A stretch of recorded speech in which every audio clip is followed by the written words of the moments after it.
Outer Domain 3. This remark actually made the man feel much better inside, causing that expression to lighten up. That's right, he will always be the loser before myself.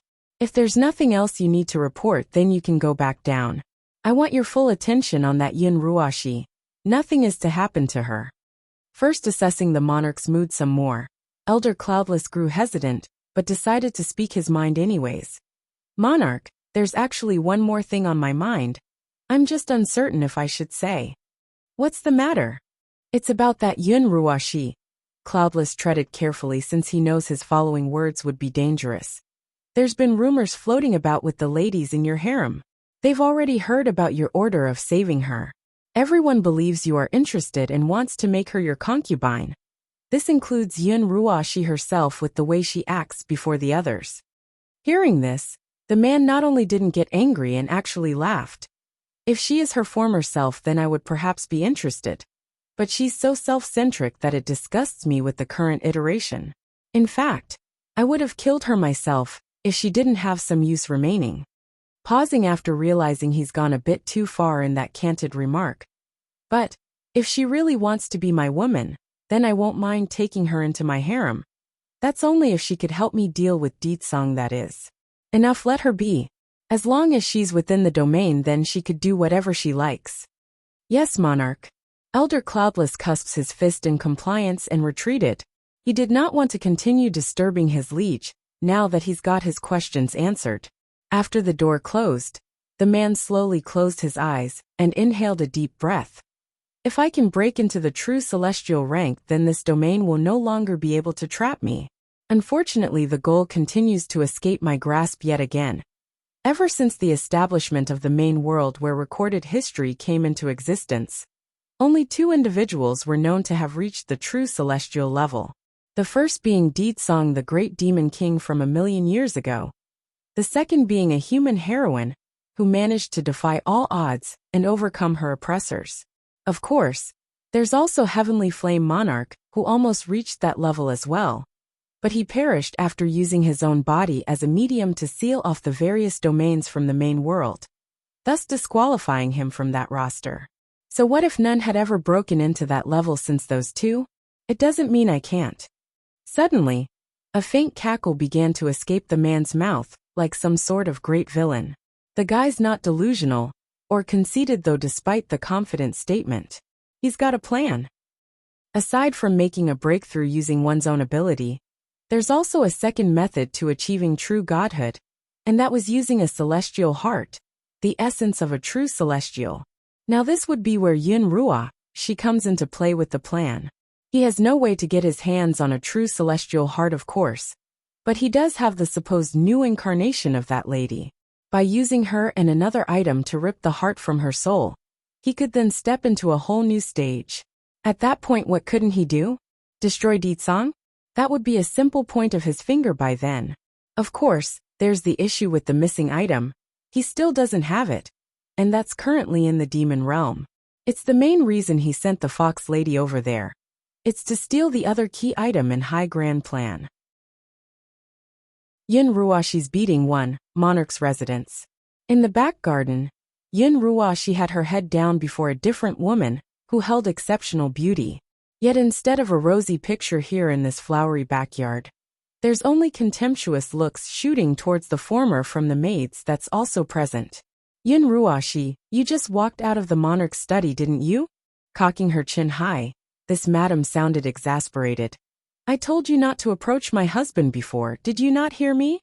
Resentful as she may be, the old witch bit her lip and held in that temper. Second madam, I don't know what you're talking about. Ha! The one known as Second Madam huffs a grunt and got into her face.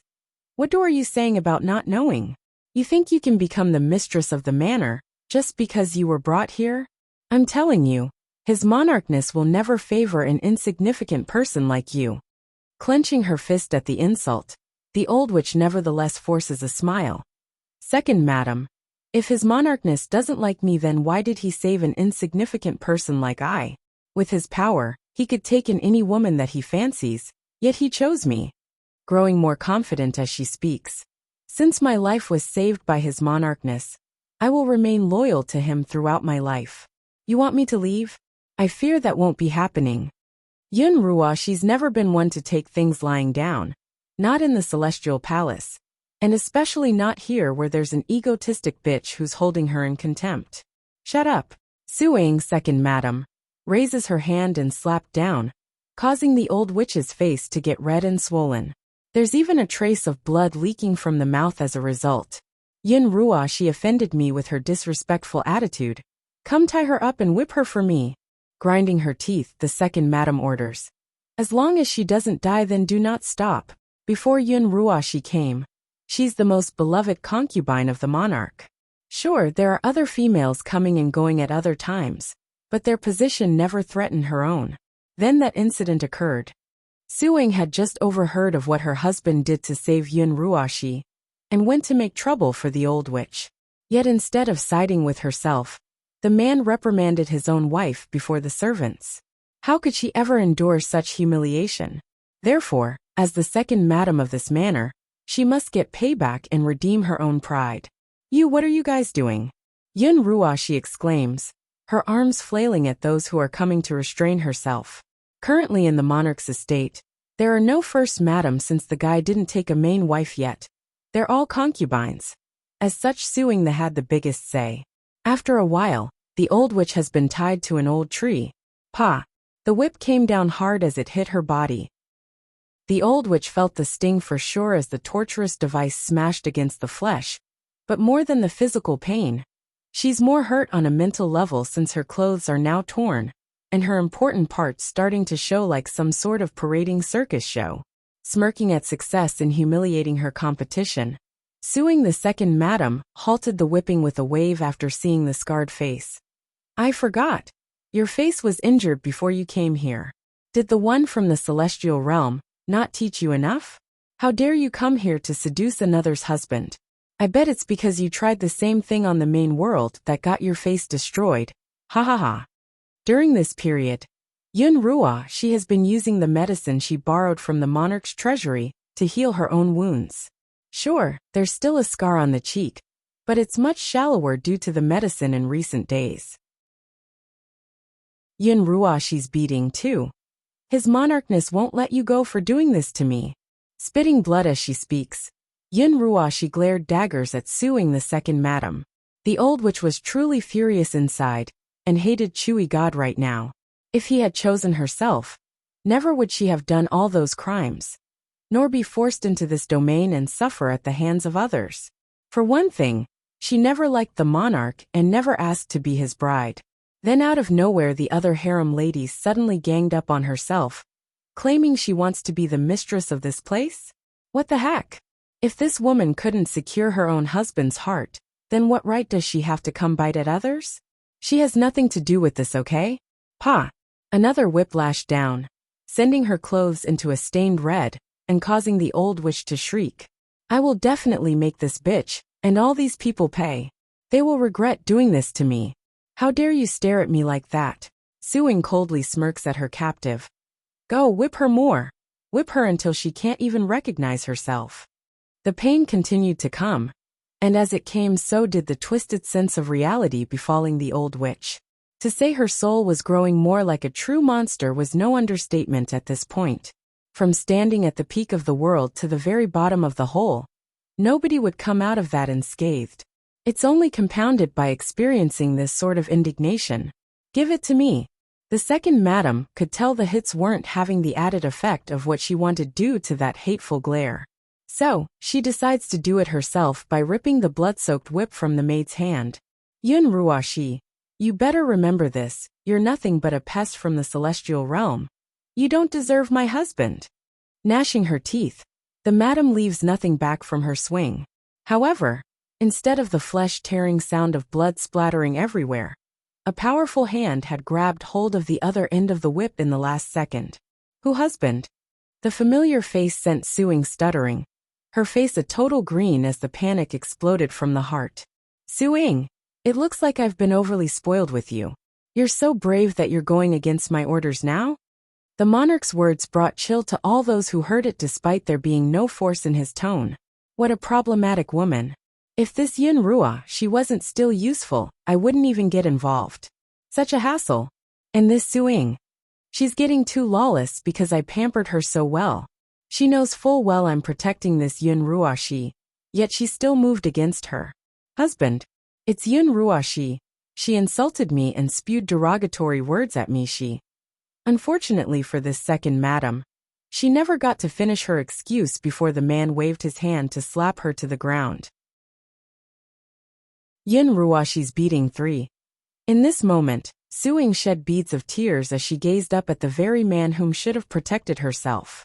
She's truly hurt by the twist of event. How can he treat me like this? And over another woman like that Yun Ruashi too. Guards, take Suing away to a cell. She's to be executed at a later date. This order struck the second madam hard like a thunderbolt, sending her whole body shuddering as a cord snapped in her mind. In her panic-stricken haste, she clings onto the man's leg to plead. Husband, I know I'm wrong, please, I know I'm wrong. Please don't put me in a cell, please. I won't dare do it again. In light of his own beloved concubine begging himself, this monarch ruthlessly kicked her aside like some sort of filth. Not only that, his voice now sounded cold and distant, similar to that of strangers. What are you bunch still waiting around for? Drag her away and execute her immediately. When he pampers someone, then he could treat them like a gemstone. However, no one was allowed to get in between his own interests. Imagine this woman actually killing Yun Ruashi with this incident. What then? He would lose his chance at becoming a true celestial. Yes, monarch. 2 of the guards near the exit hurriedly ran over. They didn't show any mercy in the way they handled the crying madam. Mere moments later, there were no longer any more crying or pleading, only a loud snapping sound and an eerie calm hanging over the air and all the tense souls in this garden. Bring Yun Ruashi down from there and take her to the back wing of the manor. She can recuperate there. Also, send some of my personal attendants to oversee her recovery and safety. I do not want to see another event like this today. Understand? The man roars, his voice reaching all of the estate like a booming sound box for its occupants. He's always been like this, doing as he please, and discarding those he deemed useless or unfit. This also holds true for Yun Ruashi in this case. Sure, he has use for her still, but his gaze never once fell upon the lady or that scarred face. Why? Because she's not worth his effort to do even that. All she's useful for was to be a sacrifice to further his own goal. Nothing more and nothing less. The old witch didn't notice the lack of attention though. The lady's so tired that she could barely open her eyes, due to the exhausting of the pain. I knew it, his monarchness has fallen for me. Otherwise, why else would he kill his most beloved concubine for me? Don't be mistaken though. Yun Ruashi doesn't like the man in the slightest, not even a sliver. However, that doesn't mean she doesn't enjoy being wooed by powerful individuals. Basking in the glory has always been her thing. These guards naturally aren't aware of the vile witch's inner thoughts, and dutifully carried out their order of carrying the injured woman to the back wing. They also brought a healer over to treat her wounds without delay. After everyone left, Yun Ruashi laid atop of the bed and mindlessly stared up into the ceiling beam, her fingers slowly moving across those scars on her cheeks. Haha, the monarch's appearance can't be compared to Deet Song and Chui God, but his strength and background is beyond theirs. Such a man is protecting me, Ha. Bai Yan, I am once again able to step on your face again. You will always be the loser before myself. After murmuring that to herself, she sneered and cackled a laugh. Just you wait. It won't be long before I go back with such a man by my side. You will fall over in jealousy after seeing me, just like how I gazed at you in the past. Yun Ruashi's beating 4. Spring comes and go, bringing in a new year with the passage of time. During this period, Bai Yan had not once stepped out of the Bronze Gates world, spending all her time in steady training by following the knowledge of the ancient book. Bai Xiachen wanted to stick around, of course, but the boy's been sent back to the palace since she needed quietness and calm. Besides, it's not good for her son to spend so much time in this small place when he's so young. As for the 4 sacred beasts, they did their duties beautifully, quietly standing guard outside, and never complaining despite keeping the same posture, like their statue counterparts. Boom! Suddenly, a loud noise rocked the mountain through the bronze gate, followed by a monumental surge of power shaking the air and affecting all living things in the vicinity. Meanwhile, at the same time, Di Xiaowan had been snuggling with her niece and nephew when this loud commotion caught their attention. Stopping in her act of reading them a bedtime story, she made a surprised face. Sister-in-laws reached the higher level of the demi-divine lord already? She only broke through to the middle level 7 months ago. How did sister-in-law make another breakthrough this quickly? Is it really that easy to make advances once you're that strong? Something is weird about all this.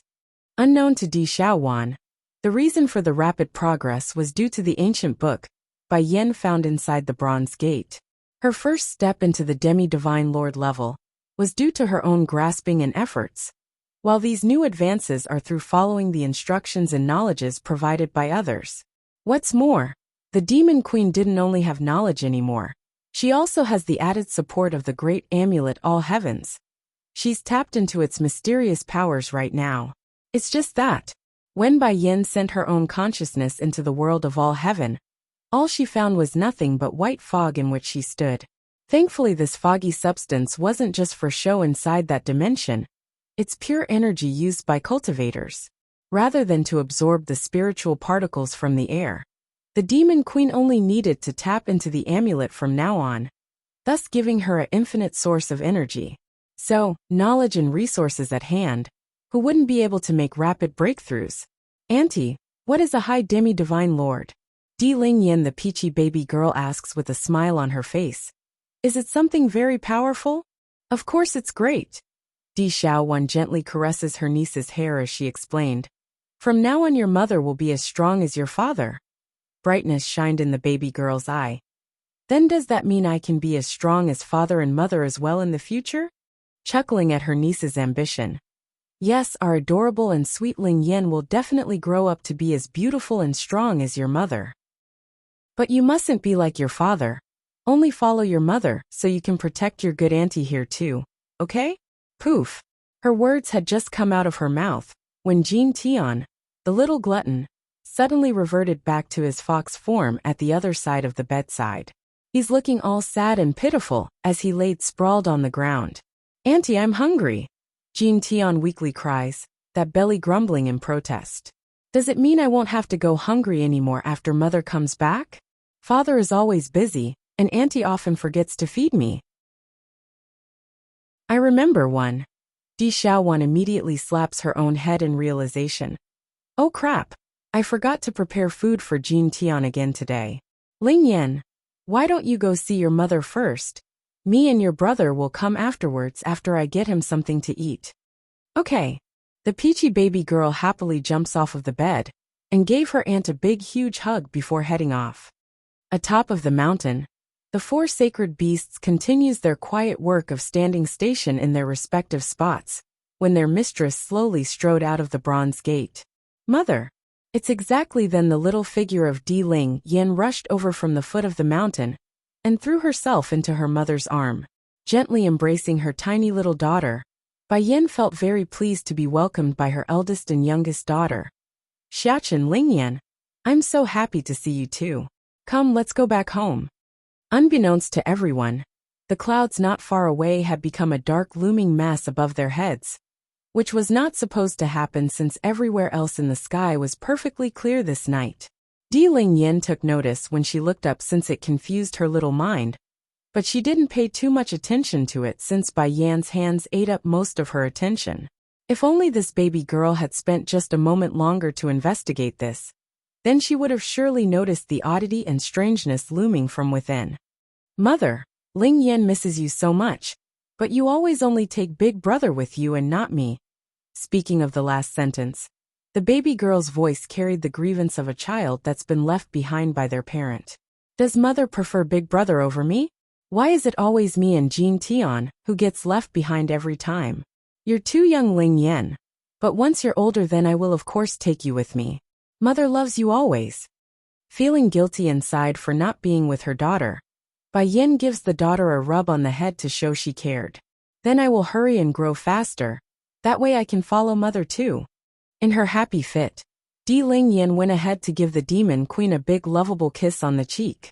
Then jumping down from those arms, she also gives her older brother a good peck on the cheek as well. I love big brother too. The peachy girl's words were truly a delight for Bai Xiaochen. Nearly melting, he smiles like a fool and nods in glee. That's my little sister. You are so cute. She's cuter than Wang Xiaopeng's chubby sister. Speaking of his friend the chubby boy back when he lived in the human world, the steam bun hasn't seen him for so long. Naturally, he's starting to miss that friend he made during his younger years. I better make some time in the future to go visit the Misty Fairy house and find him. I'm sure he misses me too. With that thought in mind, the boy didn't delay and promptly spoke his wish. Mother, let's go back to the human world next and visit Grandshifu and them. I miss everyone over there. And I miss my friends like Wang Xiaopeng and Nangong Zhuan. That actually caught Bai Yan off guard and left her in a momentary trance. Indeed, she too hasn't seen her relatives in a long time.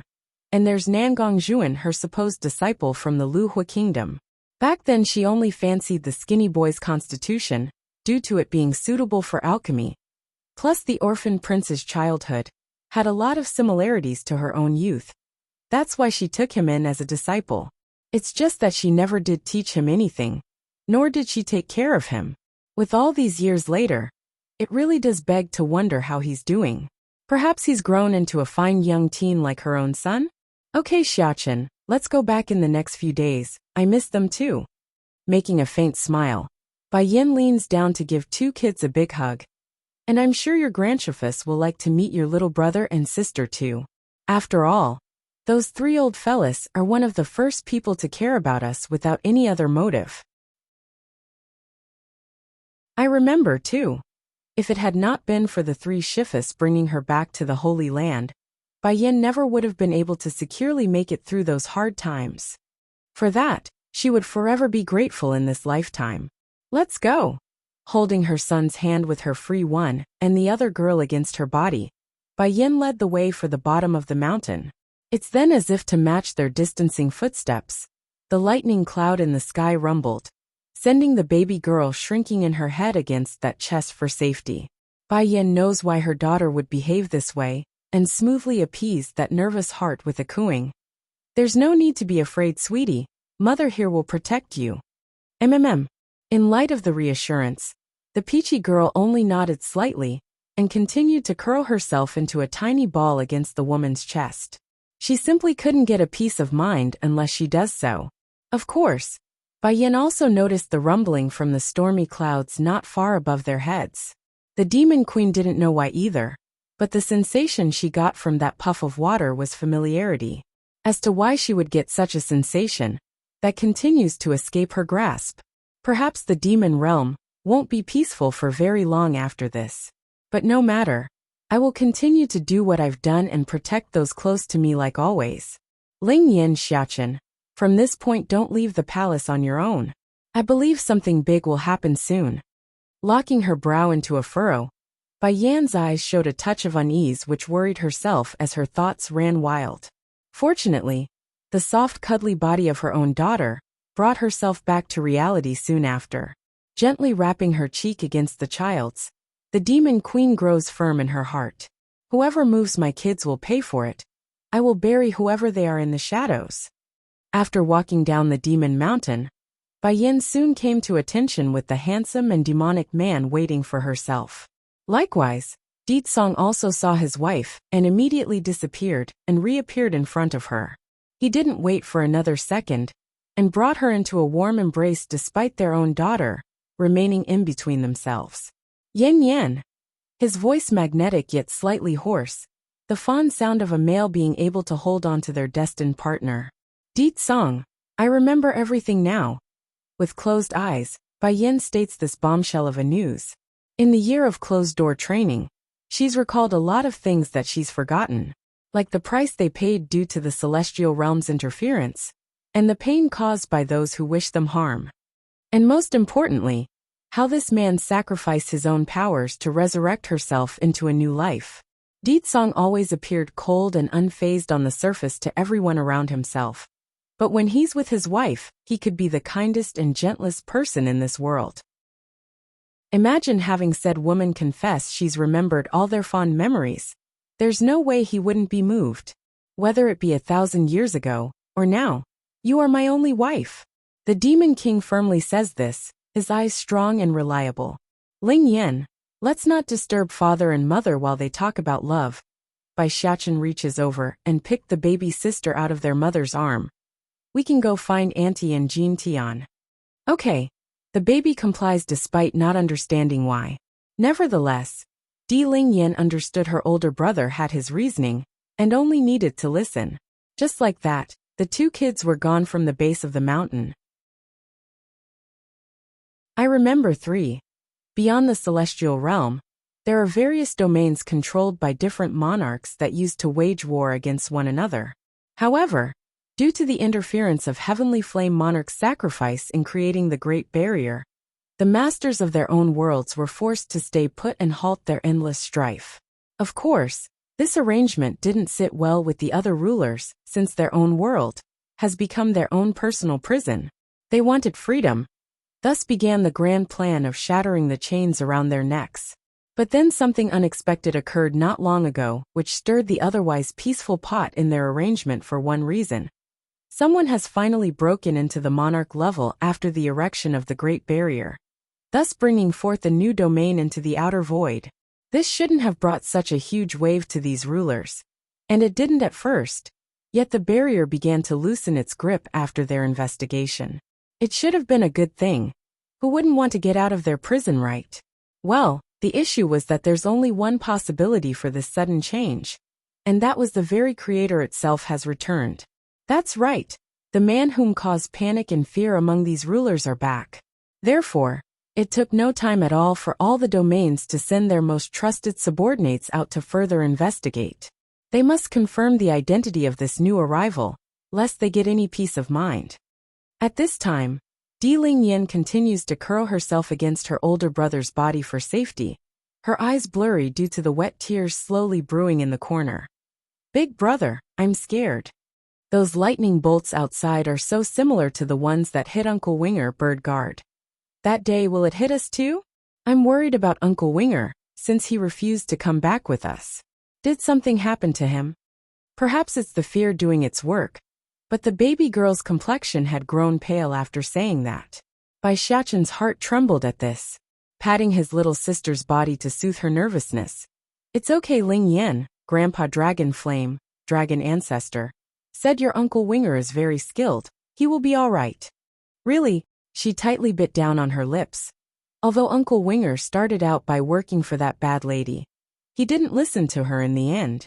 I know he's good at heart. I'm not very smart, but I do know the good should be rewarded with good fortune. In the heart of the precious baby girl, that bird man wasn't just her personal escort or guard, but a friend that went through a lot together. Bai Xiachen did not respond right away, only taking her words in as he mulled over what to say. If Ling Yan is still worried, I can go check up on him, how about it? That idea immediately brought a ray of sunshine into her eyes, but that glimmer quickly died down after realizing what that meant. Big brother doesn't know where Uncle Winger went, and compared to Uncle Winger, I also don't want Big brother to face an accident. If not, we can go find Mother for help, is that okay? Mother must have a way to help me find Uncle Winger. For this innocent child, there's nothing her own mother couldn't do. Okay. Crouching down to her little sister's height, Bai Xiachen rubs her head in a doting manner. You must have scared by that lightning just now. Climb on, I'll carry you. Encounter 1. Okay. Climbing up from behind, Di Ling Yan, the peachy baby girl, didn't object to the idea of getting a piggyback ride since her older brother's figure appeared the safest. Boom. In a forest that's perennially dimmed by the dense shrubbery, lightning pounded away at a certain location where a severely injured man stood. There's hardly any color left on that face, and even more blood continued to gurgle out of that mouth. This time, am I really going to die? Closing his eyes at what's to come, the Birdman reminisces back to his first meeting with Bai Yan and her daughter Di Ling Yan. Inexplicably, despite the dire spot he's in right now with the lightning clouds ready to pound down again to finish himself off, the guy actually formed a thin arcing smile, due to the ray of light in his heart. If I die, I won't be able to stay by the princess's side, nor can I repay the queen's grace again. Back then it was you who saved me from the darkness, yet I mistakenly thought of others as you. I thought I could use my life to protect your daughter as amends for your virtue, but it looks like I'm going to break my word. Another rumble from above told him, then the time was near. Queen Princess, if there is a next life, I will never recognize the wrong person again. I will use my life to repay you. Boom! Following those final thoughts, Winger's stoic figure crumbled, crashing down to the ground where only scorched earth awaited his unmoving body. Demon Realm's palace. Di Lingyan was keeping herself tightly wrapped to her older brother's back, as she was being carried around, when a tense sadness gripped her little heart for no apparent reason. For this reasoning, tears oozed out of those eyes in waves. Bai Xiachen felt the wet patches on his back of course and grew frantic, hurrying to lie the little baby down to check up on her. Lingyan, what's wrong? The baby girl merely shook her head. Big brother, I don't know, but I just want to cry. Don't cry, Lingyan, if you cry. I will feel very bad if you do. Finding himself useless against that weeping, he instinctively reached over to wipe some of those droplets. Unfortunately for them both, the younger sibling didn't find the gesture comforting. In fact, the unease in her heart only grew with each passing second. Eventually, that sobbing weep blew into a loud clamoring cry. Can you tell big brother here what's wrong at least? Gone white by this point due to his own inability, Bai Xiachen flails around with fluster showing across his face. Lingyan! Suddenly, an anxious cry came from the rear. By the time the baby girl turned her head around, a pair of hands had already reached over to pick her up to bring the child into a warm, gentle hold. Her cry brought aching hurt to even Bai Yan, who overheard the noise and came running. Mother, what's happening to her? Bai Xiachen anxiously asks with his miserable expression. She's been crying non-stop. I don't know how to comfort her like this. Do you know what's going on? By this time others were also being attracted to this location, due to the constant tearing. The most notable would be Di Tsong, who stood immediately came over with his daunting aura, to wrap his arms around the wife and daughter. Encounter 2. It's going to be alright, Lingyan. Mother is here and will always protect you. Tell me what happened, okay? Watery still in the eye, the baby girl sobs some more and starts explaining despite the hiccups. I don't know anything. I only feel very uncomfortable inside. Mother, I want hug me please. Okay, don't cry anymore, mother here will keep holding you. Allowing her daughter's body to squirm closer until those tiny arms are firmly wrapped around her neck. Bai Yan's face showed pain, as she patted that back to comfort the baby. Mother, is Lingyan hungry? Jean Tian, the little glutton, suggests from one side while biting his own thumb. In this baby boy's view, his twin must be hungry, because he also wants to cry whenever he's hungry. It's my fault, I didn't leave any food for her. Think of this, the little glutton's head hung low in a dejected manner, those eyes full of guilt and anger at himself. Mother! Bai Xiachen seemed to recall something important then. Lingyan told me those lightning clouds in the sky is similar to the ones that hit Uncle Winger. Could it be that he's in trouble? Winger the bird man fought to the death in order to protect the baby girl. That's why in her heart that person was akin to family. Coupled with the fact that she used her own blood to save the poor guy, it's no wonder she's built up a connection with him. Bai Yan's expression undoubtedly showed a change after hearing that long-forgotten name. In light of herself not doing much for Winger a millennium ago, the guy went through huge obstacles like breaking out of that prison in order to find herself. Yet that hope and ordeal only got rewarded with the imposter like Yun Rua, she using her amulet as deception. There's no denying it. She's had a hand in causing all the pain the bird man has endured over the years. Xiachen, you stay behind and watch your sister. I'll go with your father and look. Handing the girl to her eldest. Di Tsong, let's go. Okay. Di Tsong's frown showed he didn't like the idea but complied anyways. He's never one to reject his wife's wishes after all. In another patch of land, Winger's body laid lifelessly atop of a pool of blood, like he's truly gone from this world. In light of this, the thunder clouds in the sky never dissipate, as if it wanted to destroy his very soul before it would recede. When Bai Yen and Di Tsang arrived in this area after following the noise, this was the dreadful picture they saw. Immediately and without hesitation, the demon queen loosened her grip around the husband's hand in order to rush over to give aid. Careful, Di Tsang grabs hold of his wife suddenly and pulled her back in the nick of time as the flash struck down and left a devastating crater in her former spot. As displeased as he might be at being disregarded due to another man, the Demon King never once acts carelessly when it came to his wife. Yin Yin, are you hurt anywhere? He nervously examines her for any signs of injury. Encounter 3. Scram you filth. Di Tsang's enraged roar rocks the air, sending both tree and rock flying due to the shockwave. As a result of this release, even the dark clouds above the sky dispersed in one full swoop, thus revealing the open sky once again. Di Tsang, I'm going down to check on Winger first. He should still be alive. I can sense the wisp of life left in him. If I act fast, he can still be saved. Bai Yan's urgency told how dire the birdman's condition was, and that there's no time for delay. Understanding this, the Demon King didn't stop her despite the dangers that might include. However, the sort of perplexed and tied look on his face when gazing down at the charred husk hinted how troubled he felt inside. The palace of the demon realm. Di Ling Yin continues to shrink her body against her older brothers, as she quietly wept until she eventually fell asleep due to fatigue. Ling Yin, be good. Father and mother will be back soon, so sleep. Your Uncle Winger won't face any accident. Bai Xiachen continues to lull this to her since he discovered the words helped steady the baby's mood. Unlike a few years ago, this steam bun had definitely grown much more mature compared to when he first came out of the Holy Land. In fact, he's now capable of acting as the shield, the reliable mountain to be clung upon. Half an hour later. Brother, hug! Di Ling Yin suddenly stirred during her nap as the thunderous clapping stopped in the sky. Good Ling Yin. Big brother here will give you a hug, so there's no need to be afraid. We are all here with you and won't go anywhere. That cooing did the job as good as it could, and helped the baby settle down, thus allowing her to return to that sleep. Pleased with the results. The lightnings are gone. That means mother and father will likely come back soon. Originally, the boy wanted to return his attention back to his sibling after muttering this to no one in specific, but his gaze quickly caught onto the moon above his own head then.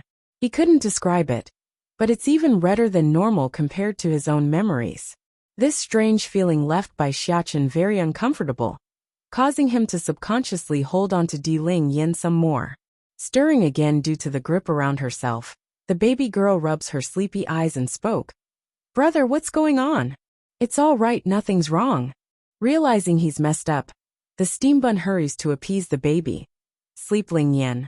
The lightning has stopped, so it won't be so loud anymore. I need to make a quick trip outside, and we'll be back real fast. Ooh. Not knowing why, Di Ling Yin puckered her lips into a sad face and pulled at her older brother's hand. You promise? You will come back fast. Don't worry. When have big brother here lied to you? After saying this, he makes a reassuring smile and turned for the exit. Unbeknownst to the boy though, the baby girl didn't stay put like he wanted and instead got up. Looking up to stare at the eerie-looking moon as well, she murmurs to herself, Big brother isn't here, so I'll go find Jean Tian. Sleeping alone is scary. Encounter 4. She knew that her older brother Bai Xiachen had something important to do, so she won't be an anchor and hold him back by making unreasonable demands. Climbing out of the bed on her own efforts, she walked out of the bedroom with nothing but a thin layer of garment left on her body that made her appear all the much cuter. No, this isn't right. Jean Tian is more of a scaredy cat than I am, so going to him won't help. And Auntie most likely fell asleep too. I cannot disturb her. Patting that little head, Di Ling Yin makes a realization as she came to a halt. If not, I can go to the Demon Mountain. I'm sure brother Little Rice will be able to protect me. Thinking of this, the baby princess immediately turned towards the direction of where she last remembered where that mountain stood. As to why she couldn't be specific and know the way, that's because she's too small and only went there once. Plus, There's not a single palace maid or attendant around for some reason. How could she ask for directions like the first time around? So in the end the girl got lost, or specifically unable to figure out the proper way. It's exactly then when the child's about to lose her way and want to go back to her own bedroom. A bright light of white blinds her. Squinting those eyes until it's adapted to this sudden burst of ray, she suddenly found herself standing before a mountain radiating a sacred light. Bursting with excitement and glee at her own fortune, this baby princess didn't even think twice at how strange and messed up this occurrence was. Mountains don't move on their own, and neither should it appear out of nowhere when she still hasn't left the palace grounds yet. This should be the Demon Mountain, I shouldn't be wrong. But why is it different to the last time I visited? Unable to figure out why the terrain looks different compared to before, she continues to stroll further in without any forethought. Before long, a cave comes into her view, giggling at this scene. I know it must be Sister Suzaku and Brother Little Rice playing hide and seek with me. They must be hiding inside the cave and want me to go find them. Once I do, I won't need to be scared anymore. Thinking of this, the little baby disregarded any fear she might have had and toddled into the dark tunnel. Compared with the magnificent glow of the Demon Mountain, this strange and out-of-place cave was dark and damp with a smell of muddiness lingering in the air. It's indescribable and spooky that's borderline unsettling to the nerves. Di Ling Yin may be young and innocent, but she's not immune to being scared of the spooks in this world. The more she went inside, the tenser and more afraid her body became until the bad emotions started to resurface again. Finally, unable to take it anymore due to everything being all too quiet, the baby attempts to turn tail and flee when it happened. It's a strange flash of red that shocked her. This scared the daylights out of Di Ling Yin, of course, and sent the girl into a confused and frantic panic. Unable to control her little body, the princess trips over herself in a failed attempt to run. Woohoo big brother save me. She finally cries out in sobbing tears, the fear taking hold in all its glory. No matter how mature Di Ling Yin behaves before the public, she's nevertheless only 2 years old. A baby at best. There's no way this child could restrain her emotions and overcome the fears of the darkness and unknown. This was especially true when she's all alone in a dark, damp cave with a strange flash of red popping out of nowhere, like a ghost just swooping out of the ground. Shut up! A cold and disruptive voice snaps at her weeping cry. You cry again and I'll immediately eat you. Stalling at the sound, Di Ling Yin actually stops her crying and slowly peeked through those fingers that's covering her own eyes. That's where she saw the man further up front, dressed in a long red robe. This individual had all his limbs chained to the wall. Furthermore, the guy also had an abnormally long set of hair. Not the messy and ragged look of an unkempt individual though. It's sleek and smooth that gave him a more devilish air of troubling allure. Encounter 5. Di Ling Yin stared at the man in a dazed-like fashion, not blinking even once despite the aggressive glare. In this world, the best-looking man she's ever seen would be her own father. But in comparison to this stranger, he's definitely a challenger. Perhaps, likely the most handsome of them all beside her own father even. But, upon remembering the words that came out of this man's mouth, her initial fear and panic was immediately replaced by anger. Did you eat Sister Suzaku and them? You give them back to me. Give them back to me. The man squinted his eyes at the pipsqueak of a baby, like he's musing on what to do with her. Then suddenly, he bursts into a hysterical laugh as those irises flickered with an eerie and cold glow. Little one, I will eat you if you make another noise. Already unstable in her emotions, Di Ling Yin didn't need any shoving to break out into a big cry again. You are a big baddie. You ate Sister Suzaku and Brother Little Rice. You also threatened me. I'm going to tell father and mother. They will come avenge everyone, wooha. Uhu, no wonder I couldn't find Sister Suzaku and them along the way. They've been eaten by this big baddie. Father and mother will definitely come and make him pay. The man's frowning face grew rapidly more impatient. I told you to be quiet, did you not hear me? Wah! Sitting her butt on the ground, those tender hands of the baby girl starts rubbing her own eyes as the tears flowed. She's too sad to care about what the other guy says at this point. You ate Sister Suzaku already. What does it matter if you ate me too? Go ahead if you got the ability. If you don't eat me, then I will keep crying. You. Black lines appeared across this man's grim-looking face, because he's stumped by this thuggish child. Arg, if not for these chains binding me here, I wouldn't have to deal with such a rascal. It's always the children who are the most annoying. Then what do you want to stop crying? Gnashing his teeth, the man asks with twitching eyes. You spit the 4 of them back out, then I won't cry. Spit them out. Di Ling Yan may still be crying, but her eyes are now determined when meeting the other, who's directly across from herself. You. Look here, I've been chained to this spot for countless years.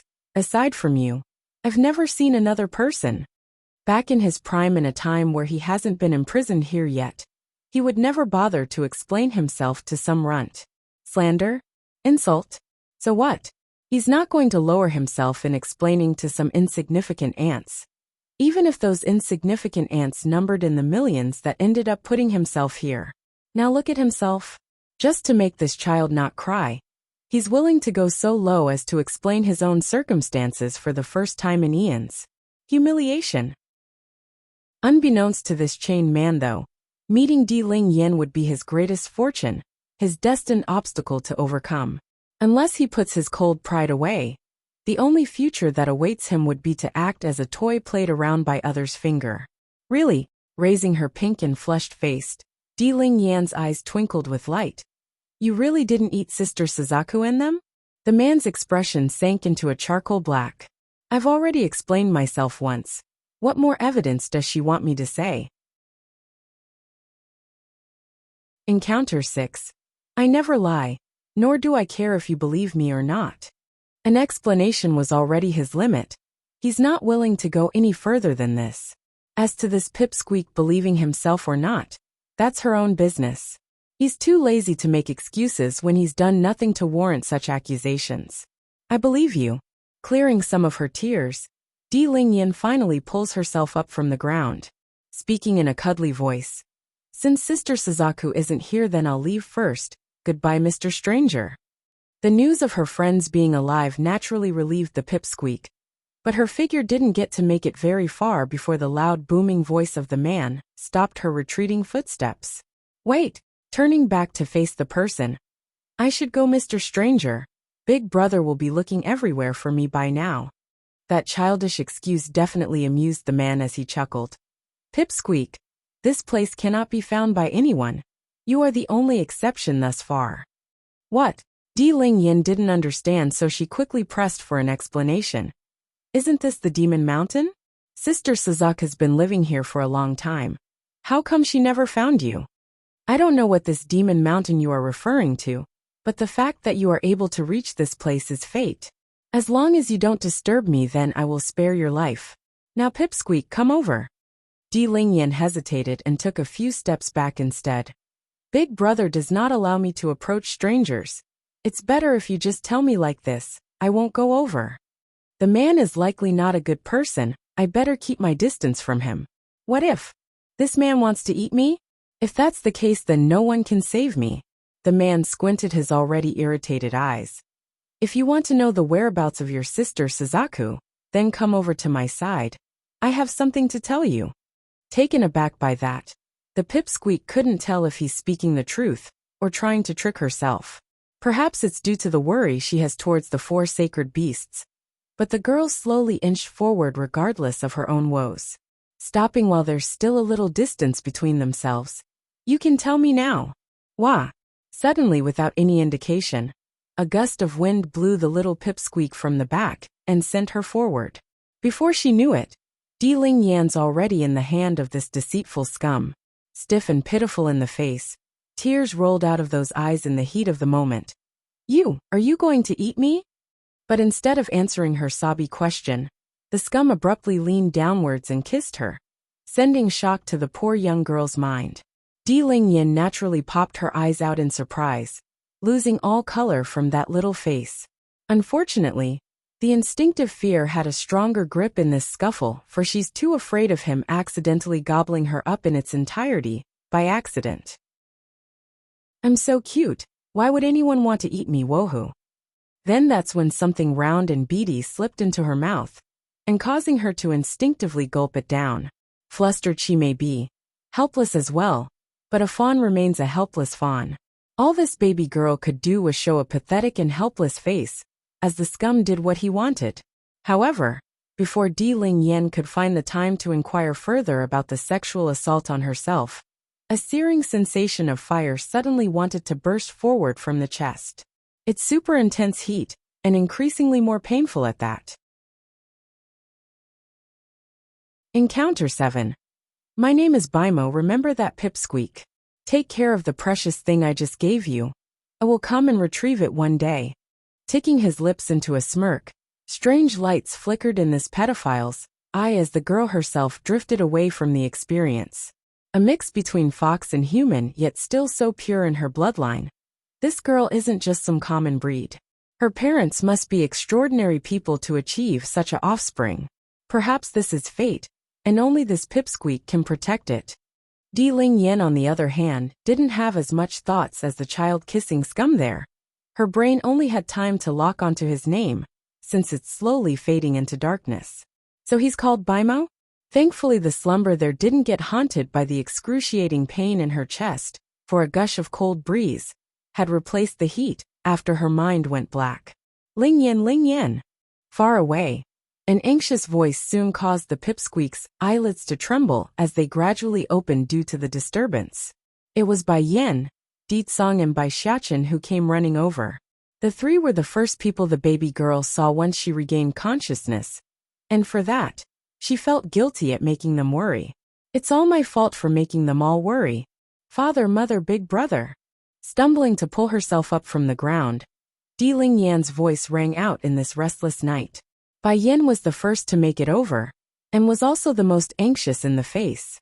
It doesn't take much to worry a mother who couldn't find their child after expecting their baby to be sleeping. Ling Yan, why are you sleeping at the base of the demon mountain? Pulling the child into her arms to feel reassured she's the real deal, Bai Yan asks with a faintly trembling voice. Thank goodness my daughter is all right. Only now does the pipsqueak realize she's at the base of the mountain, blinking her eyes in an astonished manner. I clearly fell asleep inside the cave. How come I'm here instead?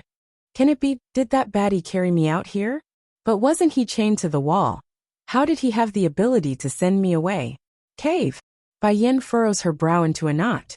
Mother, earlier I got scared so I wanted to find Sister Suzaku to be with me. But I couldn't find her or anyone else. Then that's when I discovered a man chained to the wall inside the cave. The man was so fierce that he almost ate me. I bet he couldn't bear to eat me because I'm so cute. That's why he let me go. Man. Bai Yan's furrowed forehead grew tighter and tighter as she listened in on the story. Turning to look at her husband. Di Tsong, is there such a man imprisoned here in the demon realm? Also mother, the man has a tail like mine. It's very cuddly and cute, you see? Recalling back to the experience, the child suddenly pops her own fluffy fox tail out to wave it around to make her point. Di Tsong's expression was equally as grim. The demon mountain never imprisoned anyone. Where did the cave and the man come from? Queen! Suzaku the vermilion bird also arrived by then and spoke with a grim voice. I've been living here on this mountain for many years. There's never been any sign of another man staying here, nor a cave described by the princess. I do not believe this is normal. But mother, I really saw him. I'm not lying. The pipsqueak gets all defensive after hearing her story being doubted. Encounter 8. Seeing the face coming off of her own mother there, Di Ling Yan's heart immediately grew anxious for fear of being called a liar. So, out of instinct, the pipsqueak reached out to grab the lady's sleeve with that pitiful face. Realizing her own mistake, Bai Yan promptly leaned her head down for a snuggle. Mother believes you. Our Ling Yan will never lie to her family.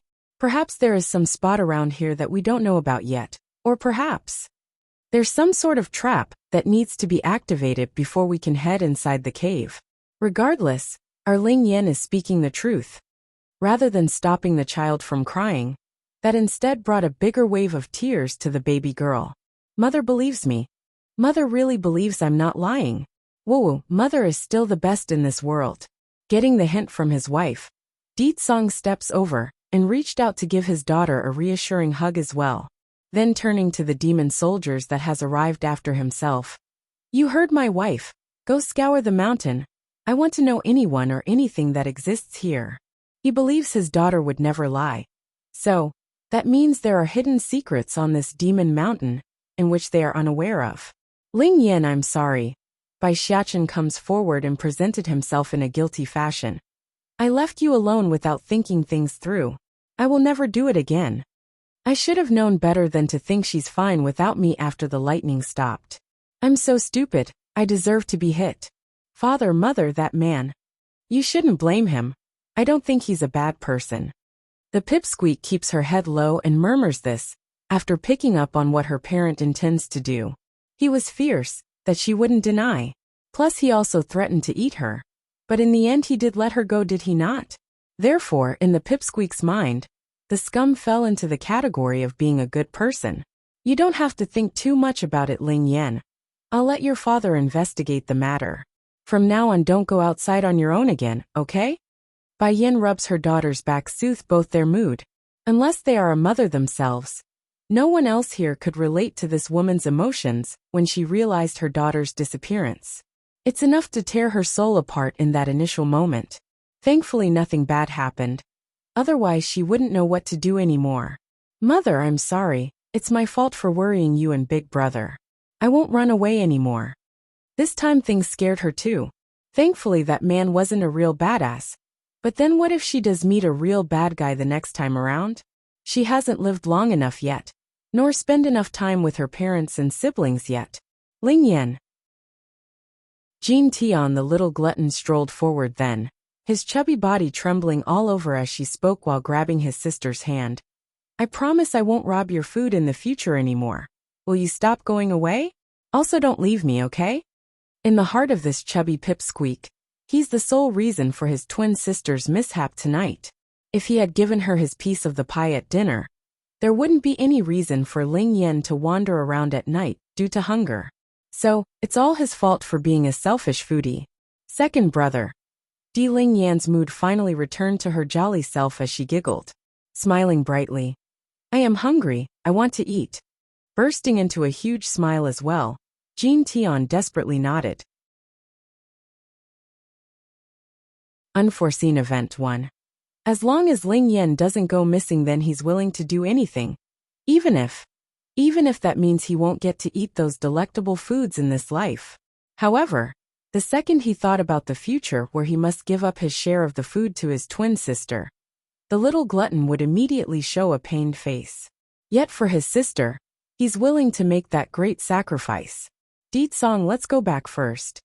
Bai Yan's eyes sank into a grim look after noticing her daughter had fallen asleep due to fatigue. I won't allow anyone to hurt my daughter. Whoever you are that's hiding in the shadow, you won't have your way. Thinking up to here, the demon queen turned away with her back facing the mountain peak.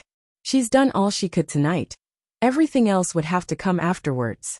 Meanwhile, on the other hand, Song didn't have as much patience as his own wife. In regards to his own daughter, this doting father wants no lurking danger up ahead that he couldn't squash. Therefore, it didn't take long for a whole investigative body to form around the demon mountain and turning it upside down for clues of the intruder. Fortunately from all this, it didn't take too long before Ling Yan completely forgot about the incident due to her young age. Nor does she remember the sort of sexual harassment she suffered at the hand of the pedophile. Otherwise, who knows what would happen if she divulges the fact that someone had taken her first kiss. Likely both parents would flatten the demon mountain in order to find the one responsible. Outer Domain. Inside the old-styled mansion housing the lord and master of this world, a man stands gloomy while staring up into the stars, his eyes showing a heavy storm brewing from within. Monarch. Without anyone realizing it, an old individual had come before the lord of this world. Is there something you wish by summoning me? I want to know about Yun Ruoxi. Has she been behaving herself in recent days? The monarch frowns and made an irritated face merely by mentioning that name. Such a hypocritical woman. How did such an incredible heroine like that from millions of years ago turn out this way? Monarch. That Yun Ruo she did not cause any trouble except from inquiring about your daily routines. The old figure truthfully reports, his attitude compliant and servile. Snickering a sneer at that news. I see. Do not get involved, and let her continue as if that's the case. In the end that person is nothing but a tool. Her usefulness will end once the time comes.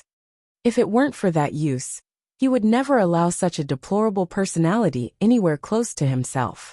His prestigious self and pride won't allow such stains to be part of his world. Also, the monarch's frown grew even deeper. I heard Heavenly Flame is back, is that true?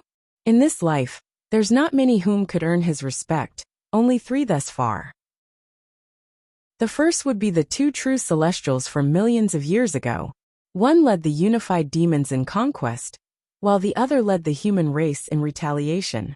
Aside from those 2, the third would have to be the rising star Heavenly Flame Monarch. Pity. None of those 3 managed to live long. In the end only I will stand at the epitome of all the world. I will rule them all.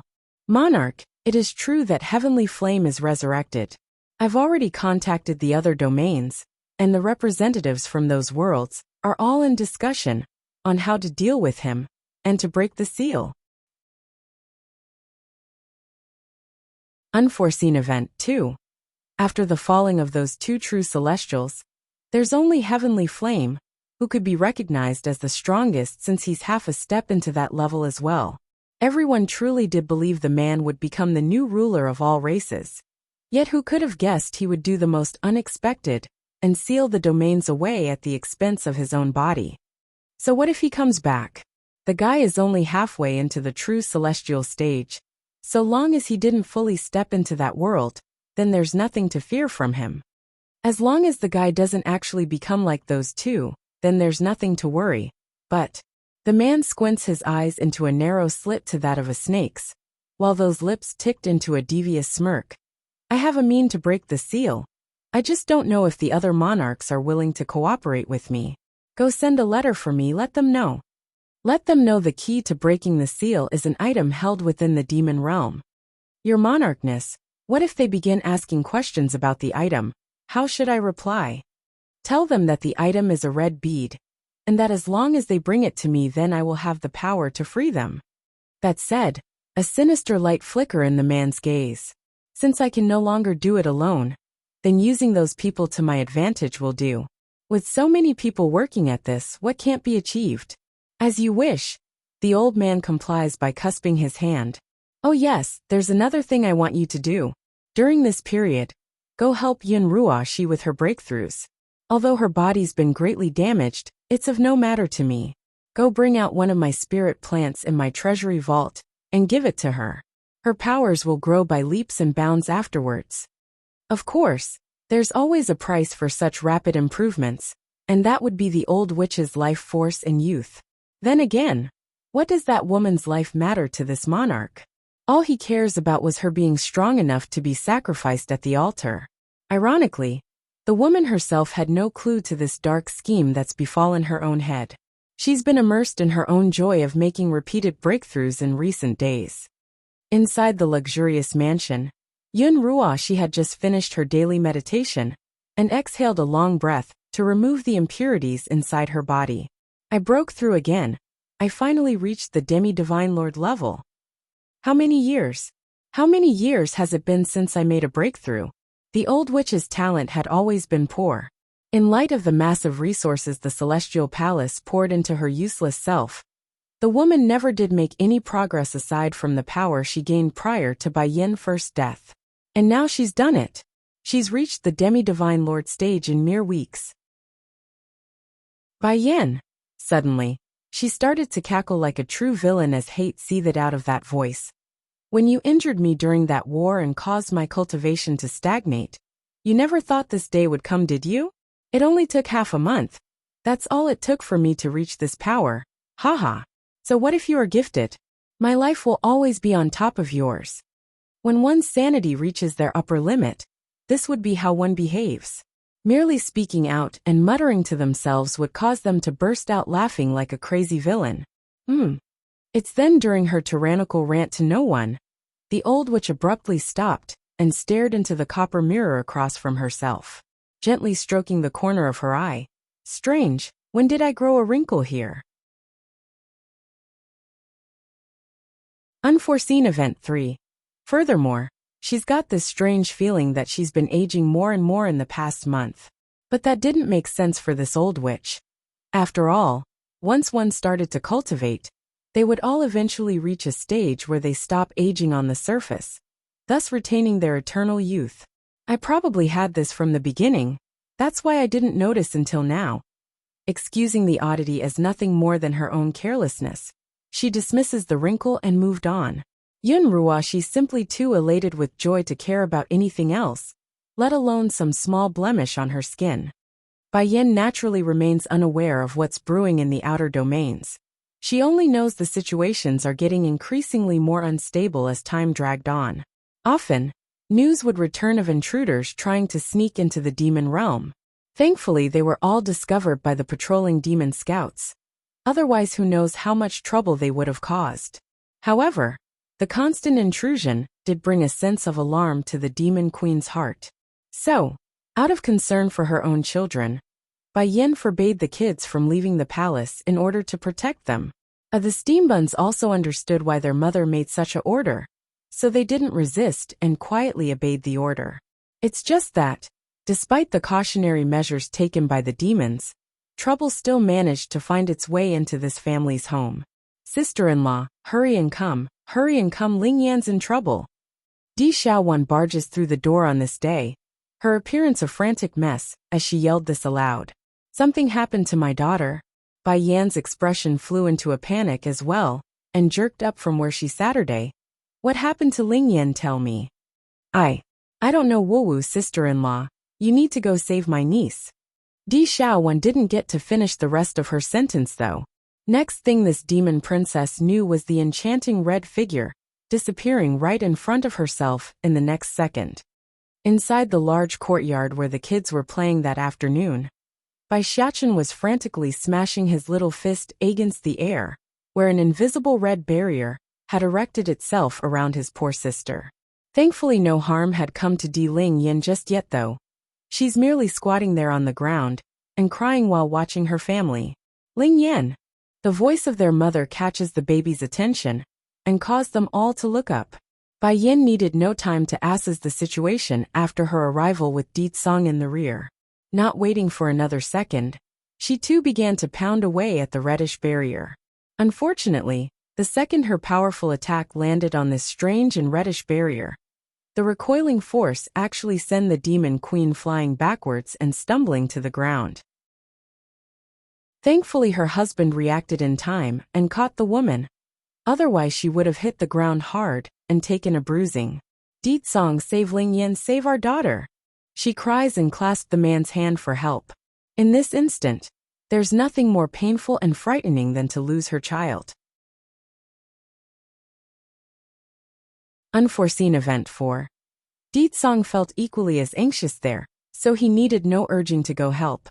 However, right as he released his wife's hold to move forward, the sky above Di Ling Yan suddenly got torn into an open portal, its content in endless blackness ready to devour all that gets in its way. Breaking through the void in outer domain? First Elder got stunned by what he saw, his eyes full of amazement. Why can the little princess open up a portal into the outer domains? Who is causing this? And as if to confirm the old elder's exclamation, the pipsqueak's body promptly got covered in globe of red and shot into the mouth that was the void. Ling Yan. Bai Yan's complexion lost all color then, her hands clenching into a tight ball as she reactively punched at the red barrier. Everyone who managed to arrive before this thought the demon queen would surely be repelled again like the last. But miraculously, her hand directly went through the light and penetrated into the core area, where the portal hovered from above. Yin Yan! Di Tsong finally lost his composure and exclaimed. He didn't want his wife to be devoured by the dark portal, as well, so he grabbed hold of her legs and pulled as hard as he could before she got sucked into it. Di Tsong, you must let me go. Bai Yin looked back after realizing what's stopping her from entering. No matter where Ling Yin ends up, I will accompany her. I'm our daughter's mother. There are too many powerful foes stalking the demon realm recently, so you must stay and protect everyone here. In other words, the man must stay while she goes ahead to God knows where. No, the outer domains are too dangerous. It's precisely because of the danger that I must go. Don't you see?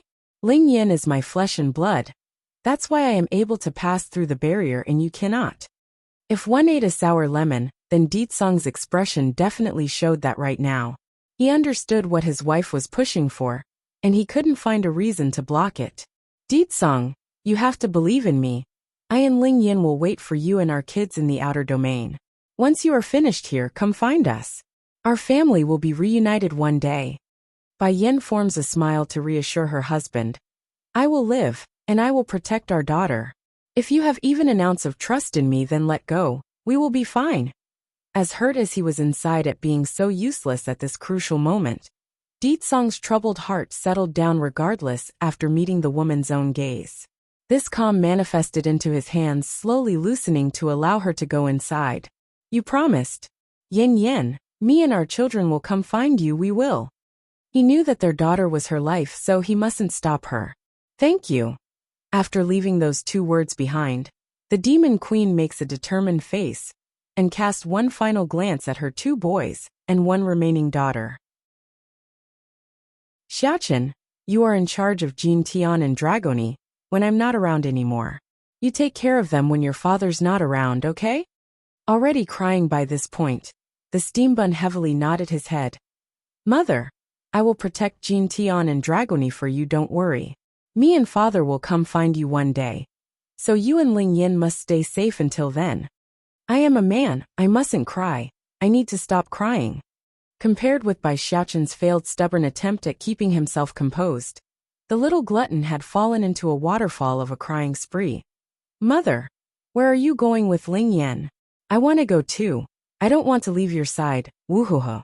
Why is it always me who is left behind? The last time around, mother left with big brother, and this time she's leaving with Ling Yin. I am always the one that is abandoned and left behind. Bai Yan's heart ached with pain after hearing that plea. However, for the sake of her daughter, she must go, she has no choice. Heavenly Flame 1. Don't cry, Jin Tian. Mother here will wait for you and everyone at the outer domain. Make sure you listen to your father during this period. We will be reunited one day. Bai Yan wanted to reach out with her remaining free hand and touch the little glutton's head as one final farewell. But by then it's already too late. The red barrier light had already covered most of her upper body, with only the sole of one foot free. Red in the nose. Jin Tian didn't care about any so-called barrier or limits though. All he cares about was being with his mother. Therefore, he rushed at the light without thinking it through, his face pitifully sad as he got repelled in the next by the recoil.